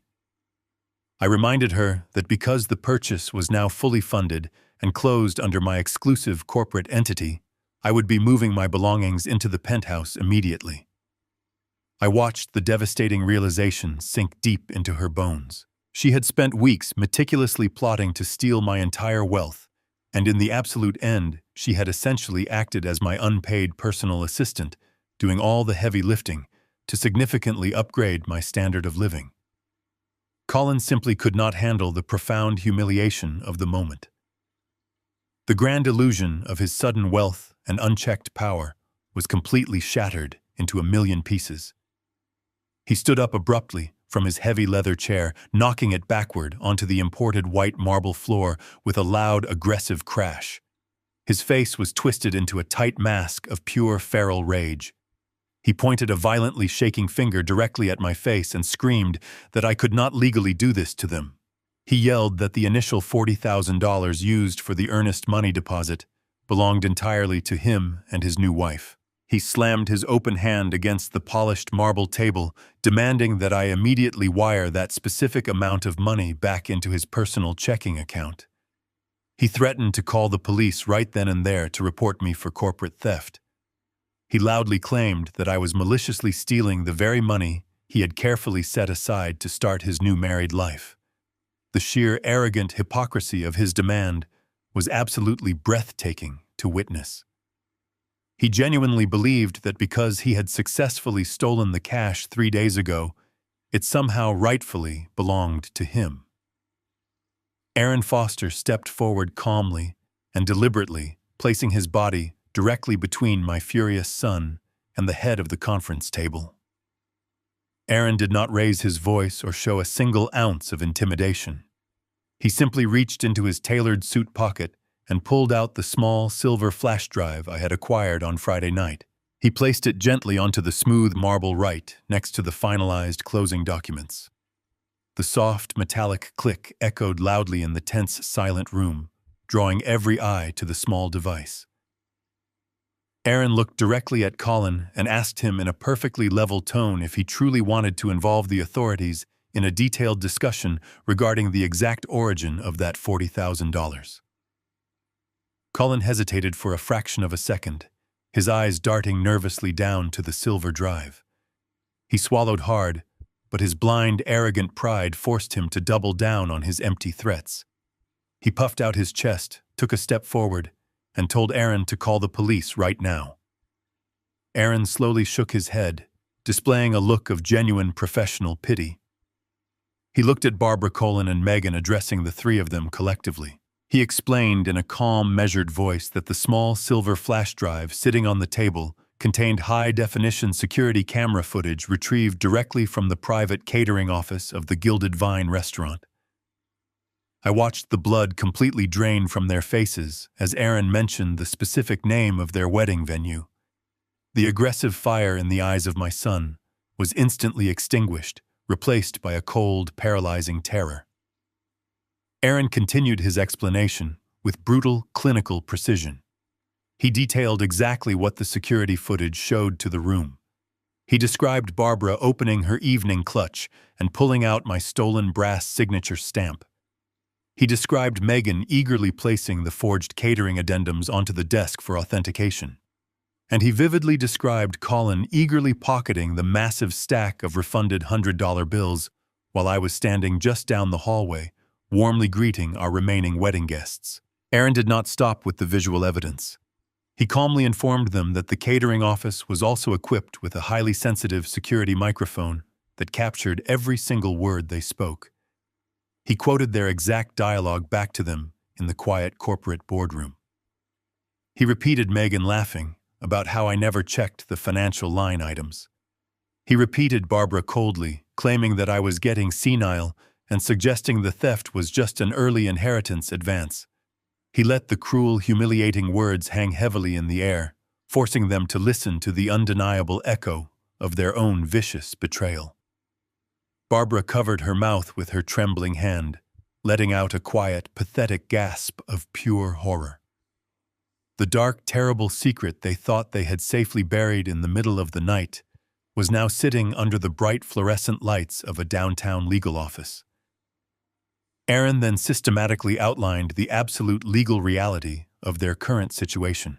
He explained that stealing $40,000 through a coordinated vendor overbilling scheme constitutes felony wire fraud and conspiracy to commit grand larceny. He turned his piercing gaze specifically toward Barbara. He informed her that using my forged signature stamp to authenticate those fake invoices automatically triggered additional severe charges of identity theft and aggravated elder financial abuse.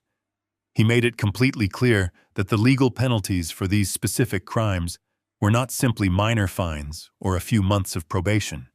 They carried mandatory state prison sentences. Aaron looked back at Colin, who was now standing completely frozen, unable to form a single coherent word. Aaron explained that the situation was actually exponentially worse than a simple open and shut theft case. He told Colin that by taking the stolen $40,000 and wiring it across state banking lines, To secure the earnest money on a commercial real estate transaction, they had officially engaged in felony money laundering. They had actively attempted to wash stolen criminal proceeds through a legitimate title agency using a fraudulent shell company. Aaron pointed his heavy brass pen at the silver flash drive and stated clearly that his legal team had already prepared a massive comprehensive evidence dossier. He told them that all it would take was one single phone call to the district attorney, and the three of them would be escorted out of the building in handcuffs before the end of the hour. The trap had evolved from a simple financial loss to the absolute destruction of their freedom. The heavy silence in the room was absolute following Aaron Foster outlining the severe felony charges. I let the sheer terror of state prison settle deeply into their minds before I shifted my posture.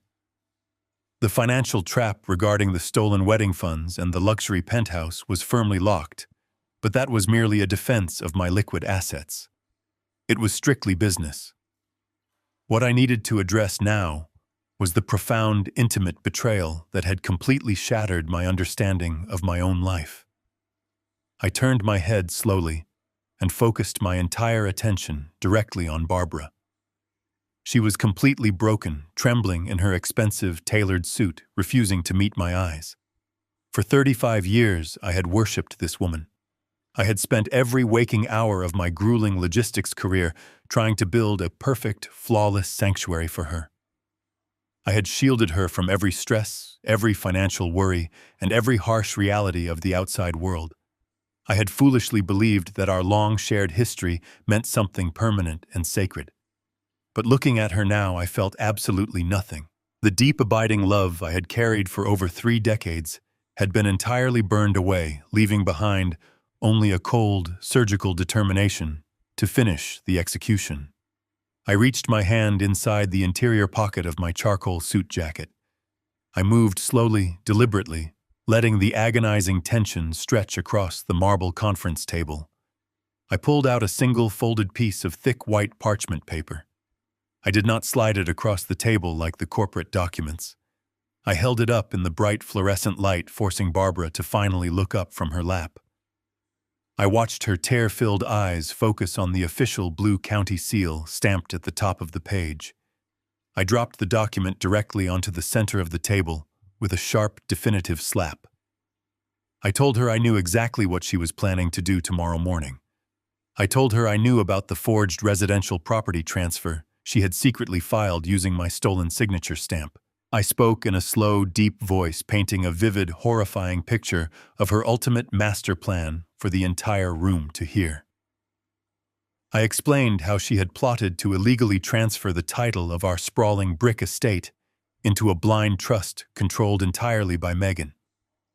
I wanted her to hear the absolute monstrous cruelty of her own schemes spoken out loud in the sterile corporate boardroom. I told her I had discovered her plan to arrive at our family home on Wednesday morning with private security contractors and a court-ordered eviction notice. I looked her directly in the eyes and described the darkest, most sinister part of her plot. I told her I knew she had fabricated fraudulent medical evaluations to claim I was suffering from severe paranoid cognitive decline. I knew she planned to use those fake evaluations to establish an emergency medical conservatorship and force me into a locked state-mandated psychiatric facility directly from my own front porch. I watched her entire body violently flinch as I exposed the absolute depth of her evil. She had intended to throw the man who gave her everything out into the freezing cold, completely penniless, physically homeless, and stripped of every single basic human right. She had intended to let me rot in a sterile hospital ward while she lived out her golden years in the luxury penthouse I was currently buying. Barbara opened her mouth to speak, tears streaming heavily down her ruined makeup, but no sound came out. She simply shook her head in a pathetic, weak denial. I leaned forward, resting my elbows on the polished marble. I told her that when a man discovers his own wife is actively trying to destroy his entire existence, he stops playing by the standard rules of a marriage. He stops seeking a peaceful resolution, and he starts treating his home like a compromised, hostile territory. I told her she had vastly underestimated the very skills she had relied upon for 35 years. I was a master of global supply chains and rapid asset liquidation. I knew exactly how to move massive amounts of value before the enemy even realized the ship had left the port. I pointed to the thick, folded parchment paper resting on the table. I explained that it was not her fraudulent title transfer. It was a finalized, legally binding bill of sale. I told Barbara that after I discovered her plot to steal our house, I realized the beautiful brick estate was completely dead to me. It was no longer a home filled with warm, cherished memories of raising our son. It had become a toxic crime scene poisoned entirely by her relentless greed. Because her forged deed transfer was currently trapped in a mandatory 48-hour municipal holding period, I still possessed the absolute legal authority as the primary title holder to do whatever I wanted with the property. I explained that Aaron Foster had utilized his aggressive corporate network to contact a private equity firm that specializes in rapid distressed real estate acquisitions. I told her that while she was sleeping peacefully in our master bedroom last night, dreaming of her new luxury penthouse, I had legally sold our entire estate to a cash buyer. The revelation struck her with the devastating physical force of a freight train. She gasped loudly, her hands flying to her chest, as the reality of her complete destitution finally took hold. I explained the brutal mechanics of the overnight transaction. The private equity firm did not require a lengthy inspection or a complex mortgage approval. They simply verified my authentic living signature, transferred the cash, and took immediate legal ownership of the property this morning. I told her that she did not just fail to steal the house. She had completely lost the right to ever step foot on the property again. The new corporate owners were not sentimental, and they did not care about her expensive furniture or her antique mahogany vanity. I informed her that the aggressive real estate developers were taking immediate physical possession of the estate at exactly 5 o'clock this evening to begin a complete demolition of the property. Colin stared at me in absolute stunned disbelief, completely forgetting his earlier furious rage. He asked in a hollow, shaking whisper what had happened to the money from the massive cash sale. He was still desperately clinging to the delusion that there might be some small remaining scrap of wealth for him to steal. I shifted my gaze to my son, feeling a deep, profound pity for his pathetic, endless greed. I told him he would never see a single penny of that money. I explained that the massive funds generated from the overnight sale of the brick estate were not deposited into any of our vulnerable domestic joint checking accounts. I had specifically instructed Aaron Foster to wire the entire proceeds directly into a secure, heavily encrypted offshore trust account located in a jurisdiction that does not recognize domestic civil judgments. I told them the money was completely untouchable, permanently, legally walled off from any future divorce proceedings, civil lawsuits, or desperate fraudulent claims they might try to file. I looked back at Barbara delivering the final devastating blow to her completely shattered reality. I told her she had absolutely nothing left. The $1 million in my retirement trust was securely locked inside the corporate entity I now controlled. The sprawling brick estate she had called home for 3 decades was currently being boarded up by corporate developers.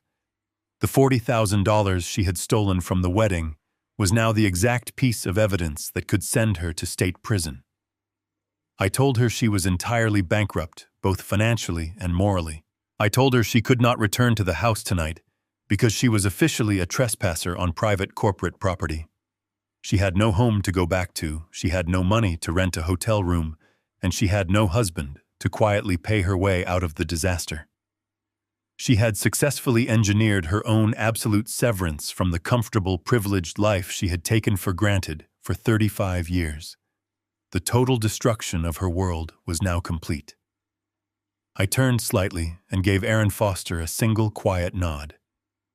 Aaron reached into his heavy leather briefcase for the final time this afternoon. The metallic click of the brass latches sounded incredibly loud in the suffocating silence of the glass room. He pulled out a thick manila folder and placed it directly on the polished marble table, pushing it slowly until it rested right in front of Barbara. She stared at the closed folder as if it contained a live explosive. Her trembling hands remained flat against the cold marble, entirely unwilling to reach out and open it. I told her she did not need to read the details right now because the summary was incredibly simple. I told her those were the finalized divorce papers drafted and expedited by the most ruthless family law attorneys in the entire state.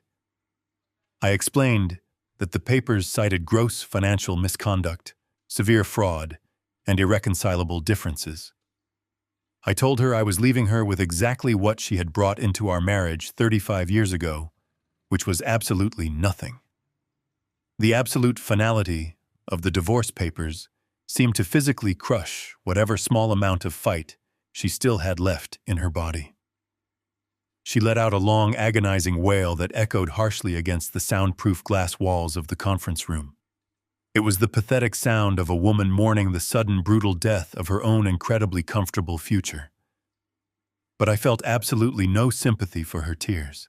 I had spent 3 days carrying the heavy, agonizing weight of her betrayal in total silence, and now it was her turn to carry the burden of her own actions. I looked across the table at Colin and Megan, who were still reeling from the devastating revelation that the entire family fortune was completely gone and the family estate was being demolished. I told them to stop looking at the floor and look directly at me. I commanded their attention with a deep, steady voice that left absolutely no room for argument or negotiation. I told them I was holding all the cards, and they were currently holding a massive, catastrophic amount of criminal liability. I reminded them that the silver flash drive sitting on the table contained undeniable high-definition proof of felony wire fraud, conspiracy to commit grand larceny, and severe elder financial abuse. I told them the district attorney would not offer them a quiet plea deal or a gentle slap on the wrist.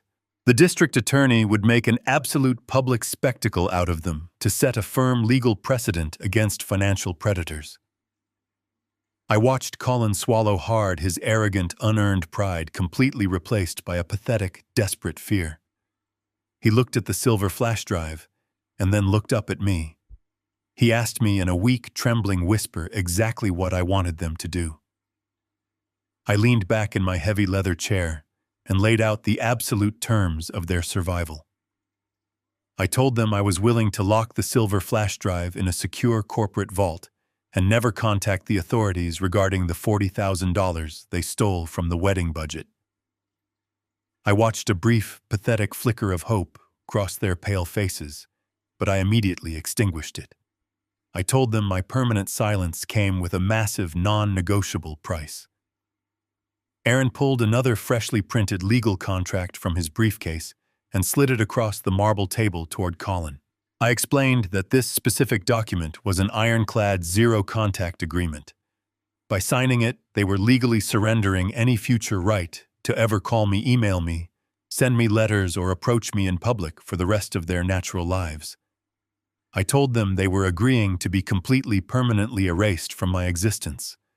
I warned them that if they violated the agreement, even once, the flash drive would be immediately couriered directly to the local police department. Colin picked up the heavy silver pen without a single second of hesitation, eager to save himself from a devastating prison sentence. But I raised my hand and stopped him before the ink could touch the crisp white paper. I told him there was one final crucial condition to my silence. I looked at Megan, who was desperately wiping her ruined makeup with a crumpled tissue. I told her that she and Colin had spent the last several months desperately trying to secure early access to my wealth. I told them they wanted to live the glamorous high society lifestyle of wealthy heirs, and now they were going to learn exactly how much a heavy financial burden truly weighs. I pointed directly at Barbara, who was quietly weeping into her hands. I told Colin and Megan that Barbara currently had no money, no liquid assets, and absolutely nowhere to sleep tonight. I explained that my final mandatory condition for keeping them out of a concrete prison cell was that they had to take full, permanent financial responsibility for my ex-wife. I told Colin he was going to take his mother into his own small, cramped apartment. I told Megan she was going to feed and shelter the very woman who helped her try to steal from me. I dictated clearly that they would personally pay for her medical care, her clothing, and her daily living expenses for the rest of her natural life. The sheer terrifying horror of the ultimatum washed over Megan instantly. She had married Colin just 3 days ago, expecting to inherit a massive brick estate and millions of dollars in secure liquid assets. Instead, she was walking away from her wedding week completely broke, facing a massive mountain of legal debt from her canceled brokerage contracts, and she was now permanently saddled with a completely destitute mother-in-law. Megan opened her mouth to protest, claiming they barely made enough money to cover their own basic monthly rent. She begged me to show some human mercy, explaining that they simply could not afford to take care of Barbara on their limited junior salaries. I looked at her with a completely cold, hollow expression. I told her she should have thought about her limited financial capabilities before she decided to aggressively forge my signature on commercial real estate documents. I told her the terms were absolute and completely non-negotiable. They could either sign the zero-contact agreement, assume total financial responsibility for Barbara, and walk out of this building together today, or Aaron would make the phone call to the police and they would all sleep in a county holding cell tonight. I told them those were the only 2 doors left in the entire world, and they had exactly 2 minutes to choose which one they wanted to walk through. Colin looked at his weeping mother with a deeply resentful, furious glare. He hated her for failing him, and he hated me for trapping him, but his paralyzing fear of going to state prison completely overrode his anger. He snatched the heavy silver pen from the table and aggressively signed his name at the bottom of the zero-contact agreement. He practically threw the pen at Megan, demanding she sign it as well to save their lives. She sobbed quietly, her hand shaking violently as she added her signature right next to his. Barbara was the last to sign, picking up the pen with trembling fingers and completely surrendering the last remaining shred of her dignity. The absolute terms of their survival were officially finalized, and they had just legally chained themselves to each other in a miserable, suffocating prison of their own making. The heavy silver pen rolled across the polished marble table, coming to a complete stop against the thick manila folder holding the divorce papers. The 3 signatures sat at the bottom of the zero-contact agreement, securely sealing their collective fate. I did not say another word. I did not need to. I simply sat back in my heavy leather chair, crossing my arms, and watched the fragile, completely manufactured alliance between my family members begin to violently disintegrate. The absolute reality of their new miserable existence settled over the bright room like a suffocating, heavy blanket. Megan was the first to break the tense, agonizing silence. She pushed her chair away from the table, standing up on shaky legs, and turned her entire absolute fury directly onto her new husband.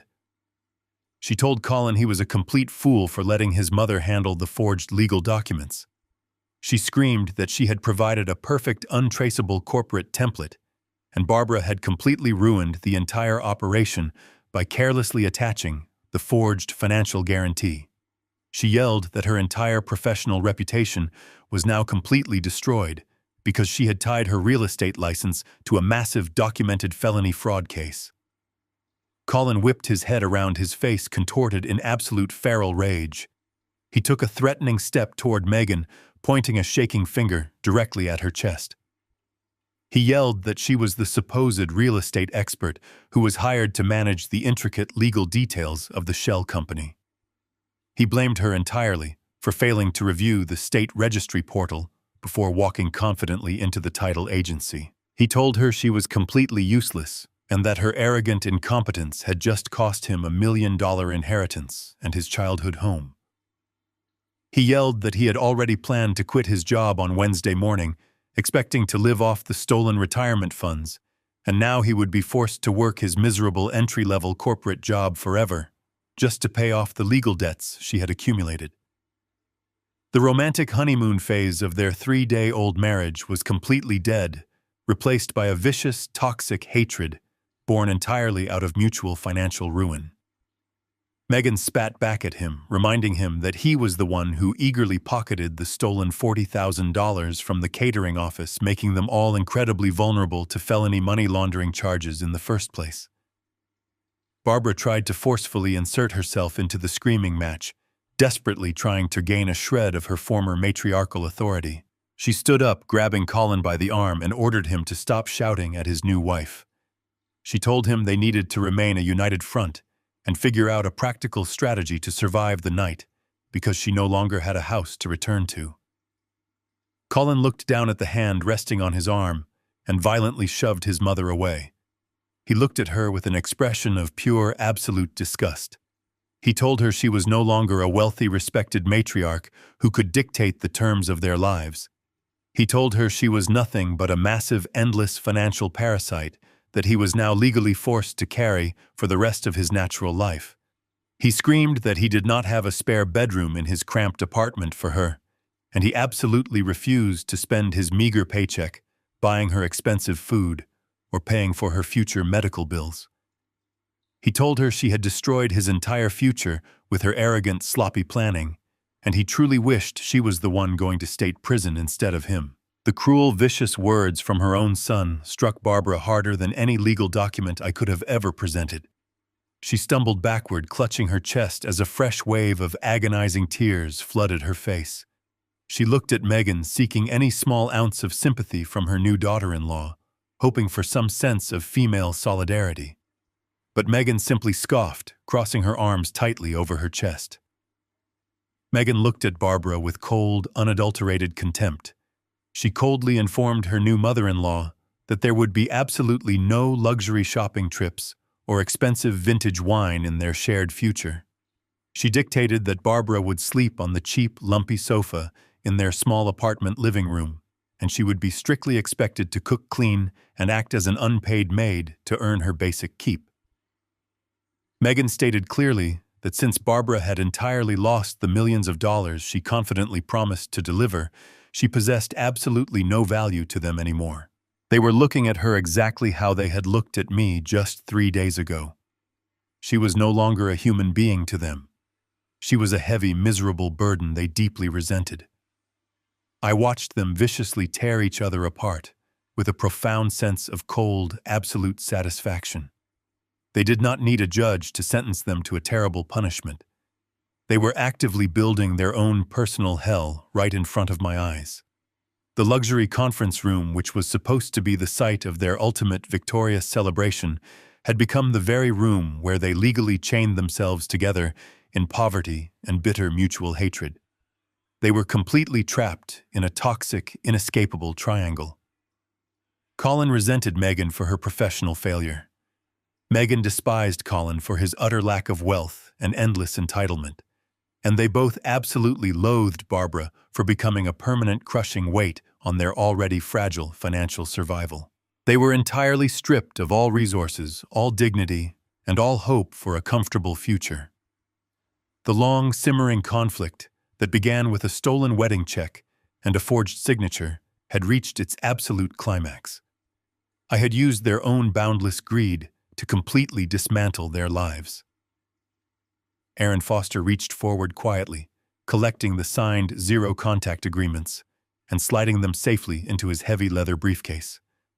The trap was absolutely complete, and the execution was entirely successful. I stood up from my chair, adjusting my tailored charcoal suit, preparing to walk out of the room and leave them to their endless misery. I did not stay to watch the bitter end of their pathetic argument. The screaming voices of my former family echoed against the thick glass walls of the conference room, but the sound was already fading from my mind.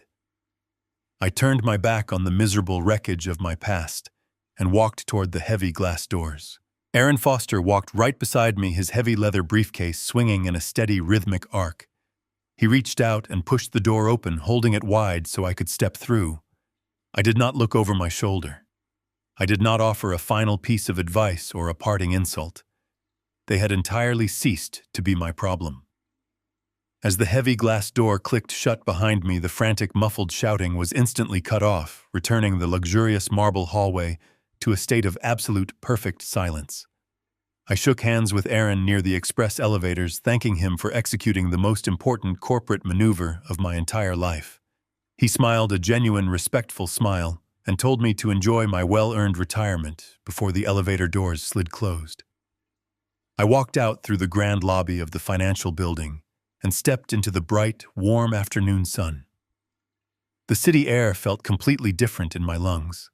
For the first time in over 30 years, I was not carrying the suffocating, heavy weight of providing for people who secretly despised me. I walked to my reliable, unassuming sedan in the parking garage. I slid into the familiar leather seat, gripping the steering wheel. I started the engine, but I did not program the navigation system to take me back to the sprawling brick estate. That chapter of my history was officially closed, and the property was currently being dismantled by commercial real estate developers. I merged onto the busy highway, driving smoothly toward the exclusive oceanfront high-rise where my new life was waiting for me. The private, secure elevator opened directly into the grand foyer of my new luxury penthouse. I stepped out onto the pristine imported marble floors. The sheer massive scale of the empty property was absolutely breathtaking. Floor-to-ceiling windows wrapped entirely around the massive living space, offering an unobstructed panoramic view of the deep blue ocean. The penthouse was completely empty of furniture, but it did not feel cold or lonely. It felt like an enormous, beautiful blank canvas. It was a physical monument to my own survival and a fortress built entirely out of the boundless greed of my enemies. I walked slowly across the massive empty room, making my way into the custom kitchen. I had stopped at a boutique liquor store on the drive over. I opened a small paper bag and pulled out a crystal tumbler and a bottle of incredibly expensive aged scotch. I did not need a lavish celebration party or a crowd of fake friends to validate my absolute victory. I poured a single generous measure of the rich amber liquid, listening to the satisfying sound of the liquor hitting the heavy crystal glass. I picked up the tumbler and walked out onto the private rooftop terrace. The cool, salty ocean breeze washed over my face as I stood at the edge of the glass railing, looking out over the sprawling, endless water.